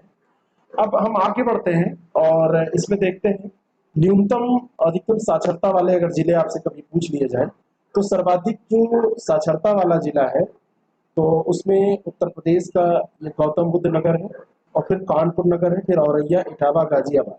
और अगर इसी में आपसे पूछ लिया जाए न्यूनतम, तो श्रावस्ती, बहराइच और बलरामपुर ये न्यूनतम है, 3 स्थान, फिर बदायूं, रामपुर है। उत्तर प्रदेश में सर्वाधिक पुरुष जनसंख्या जो साक्षरता है उसकी बात की जाए तो गौतम बुद्ध नगर और औरैया है। सर्वाधिक पुरुष साक्षरता में तीसरे स्थान पर इटावा आता है, और उसके बाद में गाजियाबाद है। तो पुरुष और महिला अलग अलग भी कभी कभी आपसे पूछ लेता है। महिला और पुरुष को अलग अलग ध्यान रखें। मुख्य तौर पर आप ध्यान रखें कि साक्षरता कहाँ है, सबसे ज्यादा और सबसे कम। उत्तर प्रदेश में न्यूनतम पुरुष साक्षरता देखें तो श्रावस्ती में न्यूनतम पाई जाती है, सबसे कम जो पाई जाती है 3 जिले तो कम से कम आपको याद होने चाहिए। न्यूनतम पुरुष में भी श्रावस्ती है, फिर बहराइच है, बलरामपुर। और अगर आप वैसे भी न्यूनतम देखेंगे तो श्रावस्ती, बहराइच और बलरामपुर ही आता है। और महिला में आप देखेंगे सर्वाधिक में, तो सर्वाधिक में कानपुर नगर, लखनऊ और गौतम बुद्ध नगर है। और महिला में न्यूनतम देखेंगे तो श्रावस्ती, बलरामपुर, बहराइच, ये भी क्रम यहाँ पर ध्यान रखना है कि यहाँ पर महिला वाले में बहराइच तीसरे पे आ जाता है और बलरामपुर इसमें सेकंड स्थान पर है। पुरुष वाले में ये न्यूनतम में बहराइच सेकंड पे है। ये इतना खैर आपसे पूछा जल्दी नहीं जाता है, ये बहुत टफ बनाता है, तब आपसे पूछता है। एक क्वेश्चन ये बहुत इंपॉर्टेंट है कि उत्तर प्रदेश में सर्वाधिक अनुसूचित जाति वाले जो जिले हैं 5, तो उसमें कौशाम्बी में सबसे ज्यादा अनुसूचित जाति है। कहाँ पर? कौशाम्बी में। फिर सीतापुर, हरदोई, उन्नाव, रायबरेली है। और उत्तर प्रदेश में न्यूनतम अनुसूचित जाति वाले जिले, तो सबसे जो यहाँ पर न्यूनतम सबसे कम है अनुसूचित जाति, ये बागपत में, फिर बरेली, बलरामपुर और ऐसे ही बलरे ये गौतम बुद्ध नगर और रामपुर। उत्तर प्रदेश में सर्वाधिक अनुसूचित जनजाति वाले 5 जिले, तो सर्वाधिक अनुसूचित जनजाति वाले में एक सोनभद्र हो जाएगा, और फिर ललितपुर, देवरिया, बलिया और कुशीनगर। और न्यूनतम अनुसूचित जनजाति में बागपत हो जाएगा। तो बागपत यहाँ पर चाहे जनजाति की बात की जाए और चाहे जाति की बात की जाए, अनुसूचित दोनों में कम। उत्तर प्रदेश में सर्वाधिक नगरीय जनसंख्या वाले 5 जिले, तो सबसे ज्यादा जो है वो गाजियाबाद में नगरीय जनसंख्या है, और उसके बाद में लखनऊ में है, फिर कानपुर नगर, फिर गौतम बुद्ध नगर, फिर मेरठ में। और न्यूनतम अगर नगरीय जनसंख्या देखेंगे तो श्रावस्ती है सबसे कम, फिर कुशीनगर, महाराजगंज, सुल्तानपुर, प्रतापगढ़।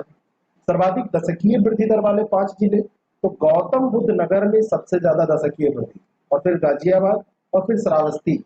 ये तो टोटल जिलों की बात हो रही है, सर्वाधिक दशकीय वृद्धि वाले दर वाले जो जिले हैं। और न्यूनतम दशकीय वृद्धि दर वाले जो जिले हैं इसमें कानपुर नगर, हमीरपुर, बागपत। तो कानपुर नगर में सबसे कम ये दशकीय वृद्धि। तो ये सारी चीजें ये आपको ध्यान रखनी चाहिए, क्योंकि यहां से प्रश्न बनते हैं। अभी तक जितना हमने पढ़ा है उसमें एक बार हम रिवाइज कर लेते हैं। उत्तर प्रदेश की जो दशकीय वृद्धि रही 20.22, 20-22 करके याद रखिए। कुल जनसंख्या में प्रतिशत 16.5। नगरीय जनसंख्या का प्रतिशत 22.3%। उत्तर प्रदेश में जितनी जनसंख्या है उसका कितने प्रतिशत नगरों में निवास करती है? तो 22.3। जनसंख्या की दृष्टि से उत्तर प्रदेश का भारत में प्रथम स्थान है। जनगणना 829 है। लिंगानुपात 912 है, यानी कि प्रति 1000 पुरुष में कितनी स्त्रियां हैं? 912। और ग्रामीण लिंगानुपात 918 है, शहरी में 894 है, शहरी क्षेत्रों में। 0 से 6 वर्ष के जो बच्चे हैं उनकी कुल जनसंख्या 15.4% है। 30 लाख, ये और ज्यादा है, 30 लाख नहीं, इकाई, दहाई, सैकड़ा, हजार, 10,000, लाख, 10 लाख, करोड़, 3 करोड़ और 7,91,331 है। ये आपसे संख्या पूछी नहीं जाएगी, 15.4%, ये ध्यान रखिएगा। और 0 से 6 वर्ष आयु वर्ग के जो बच्चों का लिंगानुपात है वो 902 है, ये कम है, ये चिंताजनक है। 0 से 6 आयु वर्ग के शहरी बच्चों का लिंगानुपात और कम है, ये 885 है। ग्रामीण क्षेत्रों में 906 और वैसे 902, तो 902 ग्रामीण में 906 और ये है 885 शहरी क्षेत्रों। उत्तर प्रदेश की कुल साक्षरता 6, 7, 6, 8, 67, 68, ये याद कर लीजिए। पुरुष साक्षरता 77.2 और महिला 77.2 के बाद में अगर इसको आकर क्रम बनाना है तो 77 बीच में रखिए और 57 कर दीजिए ये महिला और 67 कर दीजिए ये पुरुष, तो 57.18, यानी कि टोटल से 20% लगभग कम। और पुरुषों की जो है टोटल से, मतलब वो सॉरी, पुरुष से 20%, पुरुष से लगभग 20% ये आ जाएगा कम। और टोटल से वैसे जो एवरेज है टोटल साक्षरता का, उससे महिला वाली 10 कम है और लगभग, और पुरुष वाली 10% ज्यादा है लगभग। उत्तर प्रदेश की कुल ग्रामीण साक्षरता देखें तो 6.546 है, ये 65.46%। ग्रामीण पुरुष साक्षरता 76.33 और ग्रामीण महिला साक्षरता 53.65 है। और उत्तर प्रदेश की कुल शहरी साक्षरता अगर देखेंगे तो 75% ये क्रॉस कर जाती है। और पुरुष साक्षरता शहरी 80.45, लेकिन महिला की साक्षरता ये 70 से कम ही है, पुरुष की तुलना में ये बहुत कम हो जाता है। ये लगभग आप मान के चलिए लगभग 10% से ज्यादा ही ये कम है। इस तरीके से आप याद रखिए। और उत्तर प्रदेश का सर्वाधिक साक्षरता वाला जिला गौतम बुद्ध नगर, ध्यान रखिएगा। उत्तर प्रदेश का न्यूनतम साक्षरता वाला जिला श्रावस्ती। उत्तर प्रदेश का सर्वाधिक क्षेत्रफल वाला ये खीरी, सबसे न्यूनतम क्षेत्रफल वाला ये भदोही या संत रविदास नगर, और गौतम बुद्ध नगर ये है सर्वाधिक पुरुष साक्षरता वाला, और महिला साक्षरता में कानपुर नगर। तो आपसे पूछा जाए कि गौतम बुद्ध नगर पुरुष साक्षरता में भी आप इसको ध्यान रखिएगा, टोटल साक्षरता में भी, लेकिन महिला की जब बारी आएगी तो कानपुर नगर हो जाएगा। और उत्तर प्रदेश का सर्वाधिक साक्षरता जनसंख्या वाला जिला अगर, तो इलाहाबाद हम पढ़ चुके हैं। न्यूनतम वाला जनसंख्या वाला महोबा हो जाएगा। सबसे कम जनघनत्व ललितपुर, और सर्वाधिक जनघनत्व गाजियाबाद। रिवीजन हो रहा है आपका। उत्तर प्रदेश का सर्वाधिक लिंगानुपात ये जौनपुर में है 1024, और सबसे कम लिंगानुपात गौतम बुद्ध नगर है, ये 851। आगे हम बात करते हैं प्रमुख मेले और उत्सव के बारे में, डिस्कशन कर लेते हैं। अक्सर प्रश्न यहां से आते हैं। नौचंदी मेला ये मेरठ में लगता है, और हर साल ये लगता है। नौचंदी देवी का मंदिर है, वहीं पे लगता है। एक तरफ ये है, और दूसरी तरफ यहाँ पर विश्व प्रसिद्ध संत सैयद सलार वाले मियाँ की दरगाह भी हिंदू मुस्लिम सौहार्द का प्रतीक ये माना जाता है। अगला है शाकंभरी मेला, ये सहारनपुर में लगता है। नवरात्र में ये लगाया जाता है मेला, इसका आयोजन होता है। कुंभ का मेला यहाँ पर इलाहाबाद के संगम तट पे, प्रयागराज पे 12 वर्ष में ये महाकुंभ होता है। अर्धकुंभ 6 साल पे होता है। विश्व के बृहत्तम सबसे बड़े मेलों में से एक है। देवा शरीफ मेला ये बाराबंकी में है, और सूफी संत थे वारिस अली शाह, उनकी दरगाह है। हिंदू मुस्लिम सौहार्द का ये भी प्रतीक है। कैलाश मेला ये सावन के तीसरे सोमवार को, ये सब याद रखिएगा, कभी कभी पूछ लेता है। आगरा जनपद में ये कैलाश और सिकंदरा नामक स्थान पर इसका आयोजन होता है। बटेश्वर मेला ये आगरा जनपद में बटेश्वर स्थान पड़ता है, वहां पर यमुना नदी के किनारे इसका आयोजन होता है। धार्मिक और व्यापारिक दोनों दृष्टिकोणों से ये बहुत महत्वपूर्ण है। श्रावणी और जन्माष्टमी मेला ये मथुरा में लगते हैं। और सांस्कृतिक उत्सवों के बारे में अगर हम बात करें तो एक ताज महोत्सव है, ये आगरा में मनाया जाता है। ललित कला और मुगलों के समय की विभिन्न संस्कृतियों को इसमें प्रस्तुत किया जाता है। फरवरी माह में इसका आयोजन किया जाता है। कबीर उत्सव ये बस्ती में मगहर पड़ता है, वहीं पर आयोजित होता है। और मगहर क्या था जरा बताइएगा। और यहाँ पर कबीरपंथी लोग इकट्ठा होते हैं। लखनऊ उत्सव, लोक नृत्य, वैभव, नजाकत, नफासत, ये सब लखनऊ के बारे में आप सुने होंगे। तो ये सब दिखाया जाता है लखनऊ महोत्सव में जब ये उत्सव होता है। और अवध की जो परंपरा है उसको व्यक्त किया जाता है इसमें। इलाहाबाद उत्सव ये हरिदास स्मृति संगीत समारोह का आयोजन इसमें किया जाता है। और झांसी के महोत्सव का आयोजन होता है। और मथुरा में होलिकोत्सव और कन्नौज में कन्नौज महोत्सव का भी आयोजन किया जाता है। ठीक इसी तरीके से इलाहाबाद में ये इलाहाबाद की संस्कृति से जुड़ी जो चीजें हैं उनको दिखाया जाता है। और कामपल्ली उत्सव जो है ये फर्रुखाबाद में पड़ता है। कामपल्ली, उसमें रामेश्वर नाथ और कामेश्वर नाथ जैनियों के मंदिर हैं, वहीं पर ये उत्सव मनाया जाता है। जैन धर्म से इसका रिलेशन। वाराणसी उत्सव जो है ये जो भारतीय संस्कृति धर्म, बनारस सबसे पुराने शहरों में से पूरे विश्व में माना जाता है, तो उसको प्रदर्शित करता है वाराणसी। और मैंने देखे तो लक्ष्मया होली मेला ये नंदगांव के निकट बरसाना में। कबीर मेला बघार बस्ती अभी बड़े हैं। बाल सुंदरी मेला अनूप शहर में। और ये देवछठ मेला ये दाऊजी मथुरा में। गोविंद साहब मेला अतरौलिया आजमगढ़। नकटैया मेला ये याद रखना आप, ये वाराणसी में। शाकंभरी मेला सहारनपुर में। कैलाश मेला आगरा में। प्रतिवर्ष रावण के तीसरे सोमवार को, श्रावण यहाँ पे होना चाहिए, रावण नहीं, श्रावण के तीसरे सोमवार को। रावण का कौन सा सोमवार होता है? नवरात्रि मेला ये आगरा में ही। बटेश्वर मेला ये आगरा में। परिक्रमा मेला मिश्रिक और नीमसार ये सीतापुर में पड़ता है, वहां पे परिक्रमा मेला लगता है, बहुत भीड़ होती है यहाँ भी। श्रावणी व जन्माष्टमी मेला ये मथुरा में। श्रावस्ती में कोई मेला नहीं है, ये श्रावणी या जन्माष्टमी मेला ये मथुरा में है। रामायण मेला आपसे पूछा जाता है तो ये चित्रकूट में है। खिचड़ी मेला बहुत इंपॉर्टेंट है, गोरखपुर में। अयोध्या मेला फैजाबाद में, इसका नाम भी अब अयोध्या रख दिया गया है। काम्पल मेला बांदल में। और ढाई घाट मेला ये शाहजहांपुर में। देवी पाटन मेला गोंडा में। देवी पाटन ये मंडल है और उसका मुख्यालय जो है वो गोंडा में ही। नैमिषारण आपने पढ़ा ही अभी। और ये जो देवा मेला है, देवा मेला आपका बाराबंकी में है। नौचंदी मेरठ में है। मकनपुर मेला ये फर्रुखाबाद में ही लगता है। हरिदास जयंती मेला वृंदावन में, माघ मेला ये प्रयागराज में लगता है प्रत्येक वर्ष, कुंभ मेला प्रत्येक 12 वर्ष पे ये इलाहाबाद में प्रयागराज में, सैयद सलार मेला ये बहराइच में लगता है, चर्चा में भी रहा है इसलिए पूछा जा सकता है। इसमें एक बार ये ऐसे सीधा पूछा गया था, हिंदू मुस्लिम एकता का प्रतीक ये सुलहपुर ये आगरा में, अभी पढ़े ही। अब यहाँ पर हम देखें तो उत्तर प्रदेश सांस्कृतिक विभाग की स्थापना 1937 में हुई थी, एक ये बहुत इंपॉर्टेंट फैक्ट है, कब 1937 में। और सर्वाधिक मेला वाला अगर आपसे पूछ लिया जाए कौन सा शहर है कौन सा जिला है तो ये मथुरा, सबसे ज्यादा मेला यहाँ पे लगते हैं।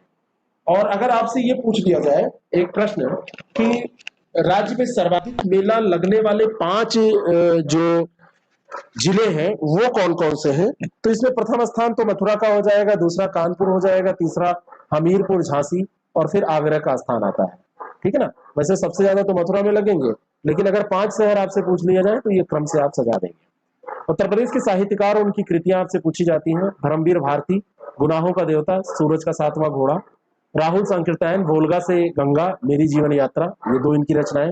वृंदावन लाल वर्मा, ये झांसी की रानी इनकी रचना है, पूछी जाती है। बाकी गबन, गोदान, सेवा सदन, कर्मभूमि, रंगभूमि, वरदान, इनकी तो लिस्ट बड़ी लंबी है। मुंशी प्रेमचंद्र जी की ईदगाह इनकी कहानी। भारतेंद्र हरिश्चंद्र ये भारत दुर्दशा, मुद्रा राक्षस, और सुमित्रा नंदन पंत ये युगपथ और बीड़ा, और सूर्यकांत त्रिपाठी निराला, तुलसीदास और अनामिका इनकी रचनाएं हैं। और महादेवी वर्मा इनकी रचना है नीरजा, और जयशंकर प्रसाद इनकी है कामायनी और तितली। प्रताप नारायण मिश्र ये हठी हमीर इनकी रचना है। और हरिवंश राय बच्चन इनकी एक रचना है क्या भूलूं क्या याद करूं। और मधुशाला के बारे में तो आप जानते हैं, अमिताभ बच्चन जी के ये पिता हैं। पंडित महावीर प्रसाद द्विवेदी ये काव्य मंजूषा इनकी रचना है। मैथिली शरण गुप्त ये साकेत, भारत भारती इनकी रचना है। आचार्य रामचंद्र शुक्ल ये शुक्ल चिंतामणि इनकी है। मोहम्मद जायसी, मलिक मोहम्मद जायसी ये पद्मावत के बारे में आपने नाम सुना होगा, पद्मावत अखरावट और आखिरी कलाम ये इनकी रचना है। और आचार्य हजारी प्रसाद द्विवेदी ये सूर साहित्य और मेरा बचपन ये इनकी रचना है। आगे हम बात करें तो ऐतिहासिक व्यक्तित्व की कुछ जन्मस्थल भी आपसे पूछे जाते हैं, जैसे कैफी आजमी ये आजमगढ़ के थे, आजमी से ही पता है। डॉक्टर विद्यानिवास मिश्र गोरखपुर, तानसेन ग्वालियर, अमीर खुसरो एटा और निजामुद्दीन औलिया ये बदायूं। राजा टोडरमल ये सीतापुर, ये लहरपुर स्थान वहां पे पड़ता है, वहां पे पैदा हुए थे। महादेवी वर्मा ये फरुखाबाद की थी। अबुल फजल आगरा। तेज बहादुर सप्रू जिनका नाम आप सुनते हैं और प्रयागराज में हॉस्पिटल पे बेली रोड पे, अलीगढ़। रैदास और कबीरदास ये वाराणसी में। सूरदास मथुरा, तुलसीदास चित्रकूट के पास में, ये बांदा के पास में इनका जो जन्मस्थल माना जाता है, राजापुर जो गांव है। और राम प्रसाद बिस्मिल ये शाहजहांपुर, चौधरी चरण सिंह मेरठ के थे। बीरबल ये जालौन के थे, कालपी के। बाणभट्ट कन्नौज के, रसखान अमरोहा के। और डॉक्टर हरिवंश राय बच्चन ये प्रतापगढ़ के थे, अमिताभ बच्चन जी के पिताजी। आचार्य रामचंद्र शुक्ल ये बस्ती। मैथिली शरण गुप्त इलाहाबाद, ये जो झूसी पड़ता है इलाहाबाद में वहां पे झूसी। और महावीर प्रसाद जो द्विवेदी हैं रायबरेली के थे। मोतीलाल नेहरू इलाहाबाद, और ये पंडित जवाहरलाल नेहरू के पिताजी थे। जवाहरलाल नेहरू जी का जन्मस्थल भी इलाहाबाद में ही। जियाउद्दीन बर्नी बुलंदशहर, और मदन मोहन मालवीय इलाहाबाद। मिर्जा गालिब आगरा, और स्वामी हरदास अलीगढ़, और मेजर ध्यानचंद ये इलाहाबाद। ये महत्वपूर्ण व्यक्तित्व थे जिनका जन्म कहाँ हुआ आपने देखा। उत्तर प्रदेश के जो खिलाड़ी रहे हैं जैसे क्रिकेट के, तो अरुण लाल, चेतन चौहान इनके नाम भी आप लोग जानते ही रहते हैं। सुरेश रैना भी यहाँ के हैं, कुलदीप यादव हैं, पीयूष चावला है ना, और आरपी सिंह है, रुद्र प्रताप सिंह, ज्ञानेंद्र पांडे, प्रवीण कुमार ये सब है। हॉकी में श्याम बाबू गुप्ता, सुनील यादव, दानिश मुर्तजा और सैयद अली, केडी सिंह बाबू, मेजर ध्यानचंद। बैडमिंटन में सैयद मोदी ये बहुत बड़ा नाम है। अभिनव श्याम गुप्ता, अमिता मोदी और दमयंती दामे, है ना। अमिता सिंह का नाम आपने सुना है, यही है। और मयूरी, वर्षा चौहान, अनुराग शर्मा, मीना शाह।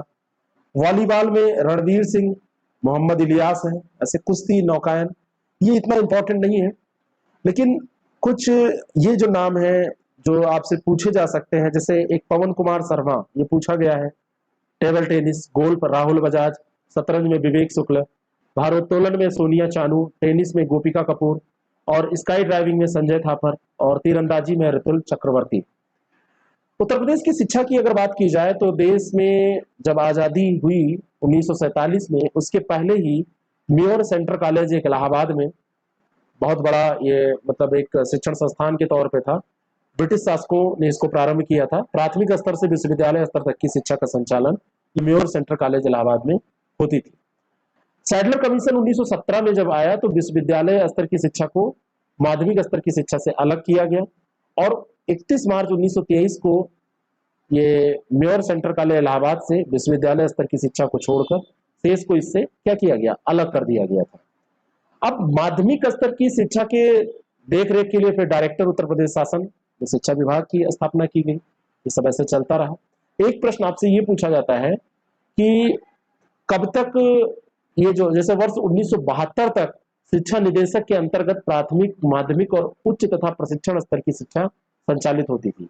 बाद में जैसे जैसे प्रेशर बढ़ता चला गया तो उसको फिर डिवाइड किया गया और 1975 में बेसिक और माध्यमिक स्तर का एकीकरण किया गया और अन्य शिक्षा विभाग वैसे ही चलते रहे। वर्ष 1985 में बेसिक शिक्षा को अधिक प्रभावी और गतिशील बनाने के लिए पृथक बेसिक शिक्षा निदेशालय की स्थापना की गई। ये इंपॉर्टेंट है, ठीक है। और प्राथमिक शिक्षा से संबंधित गैर सरकारी निजी विद्यालयों को मान्यता और सामान्य नियंत्रण के लिए बेसिक शिक्षा परिषद का गठन ये जब किया गया था तो ये 1972 में किया गया था और बेसिक शिक्षा निदेशालय 1985। तो दोनों में कंफ्यूज नहीं होना है, परिषद का गठन 72 में और निदेशालय 85 में, ठीक है। राज्य सरकार द्वारा भारत सरकार की राष्ट्रीय शिक्षा नीति और विश्वविद्यालय अनुदान आयोग की सिफारिश के अनुसार एक उच्च शिक्षा परिषद की स्थापना फिर 1995 में की गई थी, ठीक है। तो ये आपको ध्यान रखना है। अब राज्य शैक्षिक अनुसंधान उनकी इकाइयां देखें तो राज्य विज्ञान शिक्षा संस्थान इलाहाबाद, शिक्षा संस्थान भी Allahabad, institute of advance studies in education Allahabad, मनोविज्ञान और निर्देशन विभाग ये इलाहाबाद और राज्य हिंदी संस्थान ये वाराणसी है, आंग्ल भाषा शिक्षण संस्थान इलाहाबाद और राजकीय शिशु प्रशिक्षण संस्थान ये इलाहाबाद। एक छोड़ के देखिए सब प्रयागराज या इलाहाबाद में है। राजकीय शारीरिक प्रशिक्षण महाविद्यालय ये रामपुर में है और इलाहाबाद में भी है, दो जगह। और कॉलेज ऑफ टीचर एजुकेशन ये वाराणसी और इलाहाबाद दोनों जगह ये स्थापित किए गए। प्राथमिक शिक्षा की बात अगर की जाए तो बेसिक शिक्षा परिषद जब 1972 में गठित हुई थी तो सर्व शिक्षा अभियान, माध्यान्ह भोजन और कस्तूरबा गांधी विद्यालय इन सब को मतलब जब शुरू किया गया तो पहले अगर परिषद ना बनता तो कैसे शुरू किया जाता, तो 1972 में परिषद बना। बाद में ये कस्तूरबा गांधी जैसे 2007-8 में सर्व शिक्षा अभियान में इसको शामिल किया गया था। पहले इसको शुरू किया गया अलग से, बाद में इसको उसी में समाहित कर दिया गया और प्राथमिक शिक्षा के सार्वभौमिकरण के लक्ष्य को पाने के लिए ये सब कार्यक्रम चलाया गया। जैसे कस्तूरबा गांधी में जो कमजोर वर्ग के बच्चे हैं, जो लड़कियां हैं, वो आवासीय शिक्षा वहां पर ग्रहण कर सकती हैं। इस तरीके से ये सारे ये संचालित किए गए जो प्रोग्राम है। जुलाई 2011 में राज्य सरकार द्वारा शिक्षा का अधिकार 2009 के तहत उत्तर प्रदेश में निःशुल्क और अनिवार्य बाल शिक्षा नियमावली को लागू किया गया था। तो ये 2011 की बात है और इसमें 80% आबादी वाली बस्ती जहां पर 3 किलोमीटर तक प्राथमिक विद्यालय नहीं है वहां पर उच्च प्राथमिक विद्यालय की स्थापना की जाएगी और यहाँ पर ये 14 वर्ष तक के बच्चों को निःशुल्क और अनिवार्य शिक्षा करने की व्यवस्था भी मतलब शिक्षा देने की व्यवस्था भी इसमें की गई।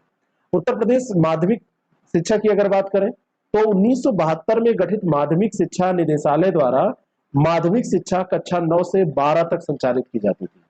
फिर माध्यमिक शिक्षा परिषद उत्तर प्रदेश की स्थापना 1921 में इलाहाबाद में संयुक्त प्रांत वैधानिक परिषद के अधिनियम के द्वारा की गई थी और दुनिया की सबसे बड़ी परीक्षा संचालित करने वाली ये अभी भी संस्था है, ये ध्यान रखिएगा, ये बहुत इंपॉर्टेंट है। यूपी बोर्ड के नाम से इसको जाना जाता है। मुख्यालय इसका कहां पर है? प्रयागराज इलाहाबाद में। और भारत का प्रथम शिक्षा बोर्ड था जिसमें 10+2 परीक्षा पद्धति अपनाई गई थी, ठीक है ना। बाद में ये जो आईसीएसई बोर्ड और सीबीएसई द्वारा भी बहुत सारे जो विद्यालय हैं वो हमारे यहाँ चल रहे हैं, लेकिन यूपी बोर्ड ये दुनिया का सबसे बड़ा, आप समझ लीजिए कि सबसे बड़ा परीक्षा संचालित करने वाला कोई संस्था है अगर तो वो यूपी बोर्ड है, ये बोर्ड है। प्राथमिक और माध्यमिक शिक्षा संबंधी बहुत सारी योजनाएं हैं, जैसे यहाँ पर डिटेल में हमको चर्चा करनी है। तो कस्तूरबा गांधी विकास योजना 2004 में लाई गई थी, जिसको 6-7 में अभी मैंने आपको बताया कि उसमें शामिल किया गया। और ये जो है 11 से 14 वर्ष तक के जो बच्चे हैं, खास करके बालिकाओं की इसमें बात की गई, तो कक्षा 5 से 8 तक आवासीय शिक्षा इसमें उपलब्ध कराने की बात हुई थी। अनौपचारिक शिक्षा योजना 1975 में ही चली थी। संपूर्ण साक्षरता अभियान 1991 में, सर्व शिक्षा अभियान 2001 में, ये सब आपसे पूछा जाता है। और एक पुरस्कार योजना 1950 में ही चली थी, इसमें अध्यापकों को पुरस्कृत किया था, कभी पूछा नहीं गया। मिड डे मील 1995, शिक्षा मित्र योजना 2001 में शुरू की गई थी। और स्कूल हेल्थ कार्यक्रम 2008 में। भारत जो मिशन साक्षर भारत मिशन था 2009 में शुरू किया गया। कल्प शिक्षा योजना, ये प्राथमिक विद्यालयों के लिए जो योजना थी, इसमें मतलब आध्यात्मिक माहौल भी तैयार करने की बात की गई थी, सांस्कृतिक समझ जिससे बच्चों का डेवलप हो सके। और ऑपरेशन ब्लैक बोर्ड 1987, इसमें प्राथमिक जो विद्यालय है उसमें बच्चों की शिक्षा कैसे उनको आकर्षित किया जा सके, कैसे वहां पे शिक्षा दी जा सके, ज्यादा गैदरिंग हो, ये किया गया था। माध्यमिक शिक्षा संबंधी जो योजनाएं हैं उसमें पत्राचार शिक्षा संस्थान इलाहाबाद 1980 में ये शुरू की गई थी। राष्ट्रीय माध्यमिक शिक्षा अभियान 2009 में, और कन्या विद्याधन योजना 2012 में। ये आर्थिक रूप से कमजोर बच्चों के लिए थी, जिनकी वार्षिक आय 35,000 रुपये या उससे कम हो। ठीक है, इसमें 30,000 रुपये एक मुफ्त धनराशि दी जाती थी। अब ये योजनाओं के नाम तो बदला करते हैं, कुल मिला के रहता वैसे ही। उच्च शिक्षा में 1972 की बात है, उच्च शिक्षा निदेशालय इलाहाबाद की स्थापना की गई। ठीक है, उत्तर प्रदेश राज्य विश्वविद्यालयों की अगर हम बात करें तो लखनऊ विश्वविद्यालय 1921 में स्थापित हुआ। डॉक्टर भीमराव अंबेडकर आगरा विश्वविद्यालय, ये 1927 में आगरा में। दीनदयाल उपाध्याय गोरखपुर विश्वविद्यालय 57 में गोरखपुर में। संपूर्णानंद संस्कृत विश्वविद्यालय वाराणसी 1958 में। और छत्रपति साहू जी महाराज विश्वविद्यालय कानपुर 1965 में। चौधरी चरण सिंह, ये मेरठ में है 1965 में, ये देखिए दोनों साथ में है। और महात्मा गांधी काशी विद्यापीठ बनारस 1974। बुंदेलखंड विश्वविद्यालय झांसी में है 1975। डॉक्टर राम मनोहर लोहिया अवध विश्वविद्यालय फैजाबाद, ये 1975। तो झांसी और फैजाबाद ये दोनों साथ में। महात्मा ज्योतिबा फुले रुहेलखंड विश्वविद्यालय, ये बरेली में है 1975। वीर बहादुर सिंह पूर्वांचल यूनिवर्सिटी 1987 जौनपुर। डॉक्टर राम मनोहर लोहिया राष्ट्रीय विधि विश्वविद्यालय लखनऊ में है 2005 में। ख्वाजा मैनुद्दीन चिश्ती उर्दू अरबी फारसी विश्वविद्यालय लखनऊ 2010। सिद्धार्थ विश्वविद्यालय कपिलवस्तु सिद्धार्थनगर 2015। इलाहाबाद राज्य विश्वविद्यालय ये 2016, जो स्टेट यूनिवर्सिटी के नाम से जाना जाता है। और जब अब वहां के जो आसपास के जिले हैं उनको यहीं से एफिलेटेड कर दिया गया है। और जननायक चंद्रशेखर विश्वविद्यालय बलिया में 2016 में। निजी विश्वविद्यालय भी यहाँ पर है, जैसे इंटीग्रल है, ये लखनऊ में है। MIT है, ये नोएडा में है, गौतम बुद्ध नगर में है। मंगलायतन विश्वविद्यालय अलीगढ़ में है। विवेकानंद सुभारती विश्वविद्यालय मेरठ में है। तीर्थंकर महावीर विश्वविद्यालय मुरादाबाद में है। शारदा विश्वविद्यालय ग्रेटर नोएडा, ये गौतम बुद्ध नगर में है। GLA विश्वविद्यालय ये मथुरा में है। और इन्वर्टिस विश्वविद्यालय बरेली में है। मोनाड ये हापुड़ गाजियाबाद में है। ऐसे ये सब विश्वविद्यालय हैं। इसमें जैसे एक इंपॉर्टेंट ये भी है, जैसे बाबू बनारसी दास आपसे पूछा जाए तो ये लखनऊ में है ना। ऐसे ही ये गलगोटियाज विश्वविद्यालय गौतम बुद्ध नगर में है। ऐसे ही एरा विश्वविद्यालय ये लखनऊ में है। संस्कृति विश्वविद्यालय मथुरा में है। उत्तर प्रदेश में डीम्ड विश्वविद्यालय कौन कौन से हैं ये भी आपको ध्यान रखना है। दयालबाग एजुकेशनल शिक्षण संस्थान दयालबाग ये आगरा में है, ये डीम्ड है और राजकीय डीम्ड विश्वविद्यालय है।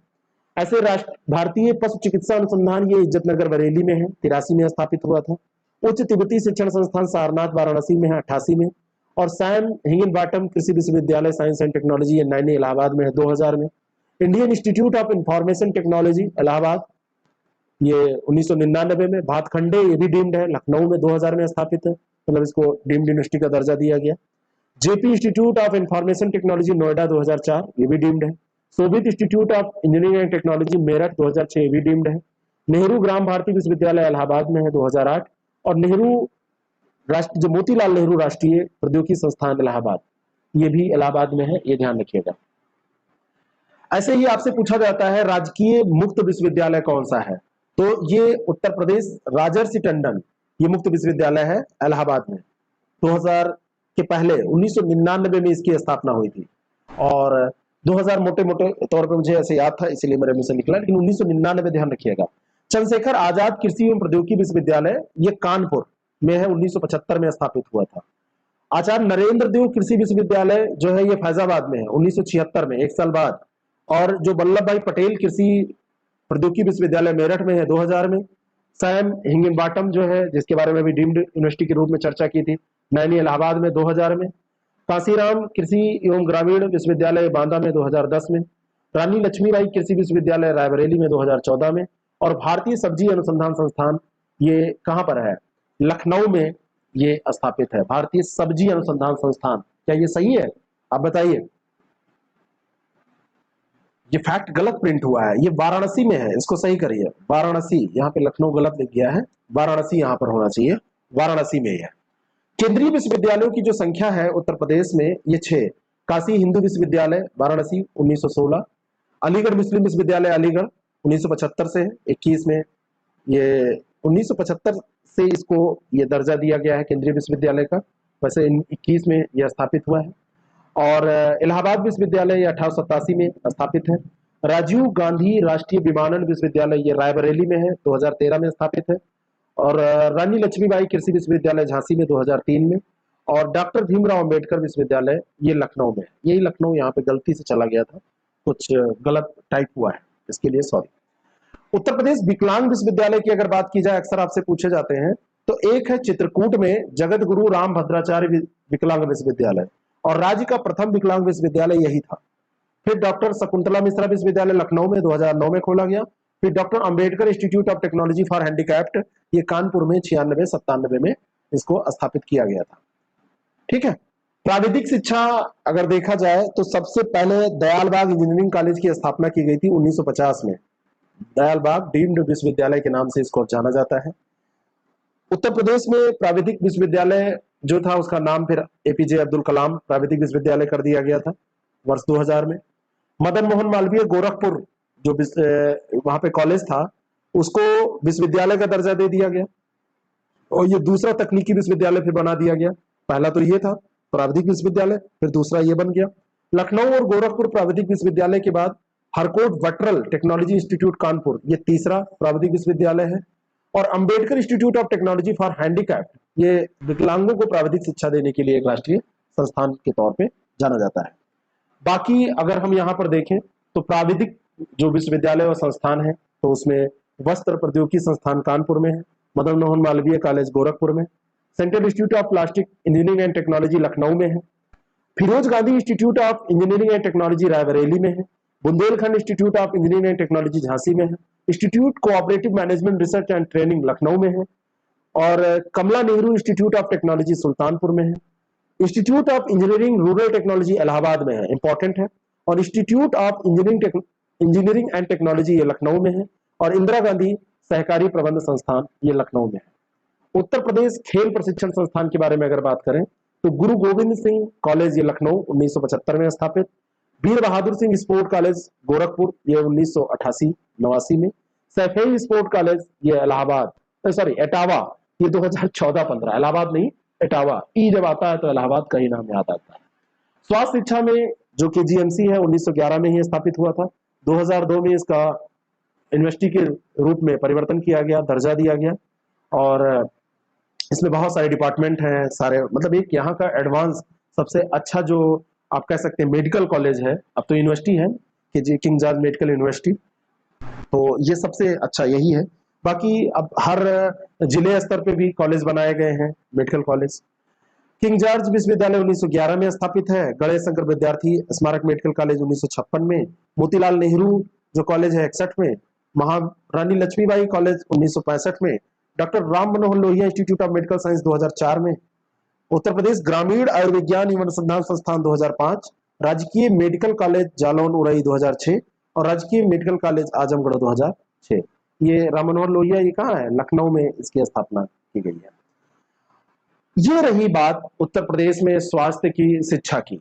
अब इसमें हमको डिस्कस करना है उत्तर प्रदेश में पत्रकारिता, और पत्रकारिता के बाद में यहाँ पर खनिज को हम देख लेंगे तो लगभग महत्वपूर्ण चीजें हमारी इसमें कवर हो जाएंगी, है ना, और कुछ सांस्कृतिक चीजों को भी हम इसको डिस्कस करेंगे जो कि हम अगले पार्ट में करेंगे। मतलब यहाँ पे कुछ संस्कृति और उसके बाद में खनिज, इनको हम देख लेंगे तो ये हमारा पूरा कंप्लीट।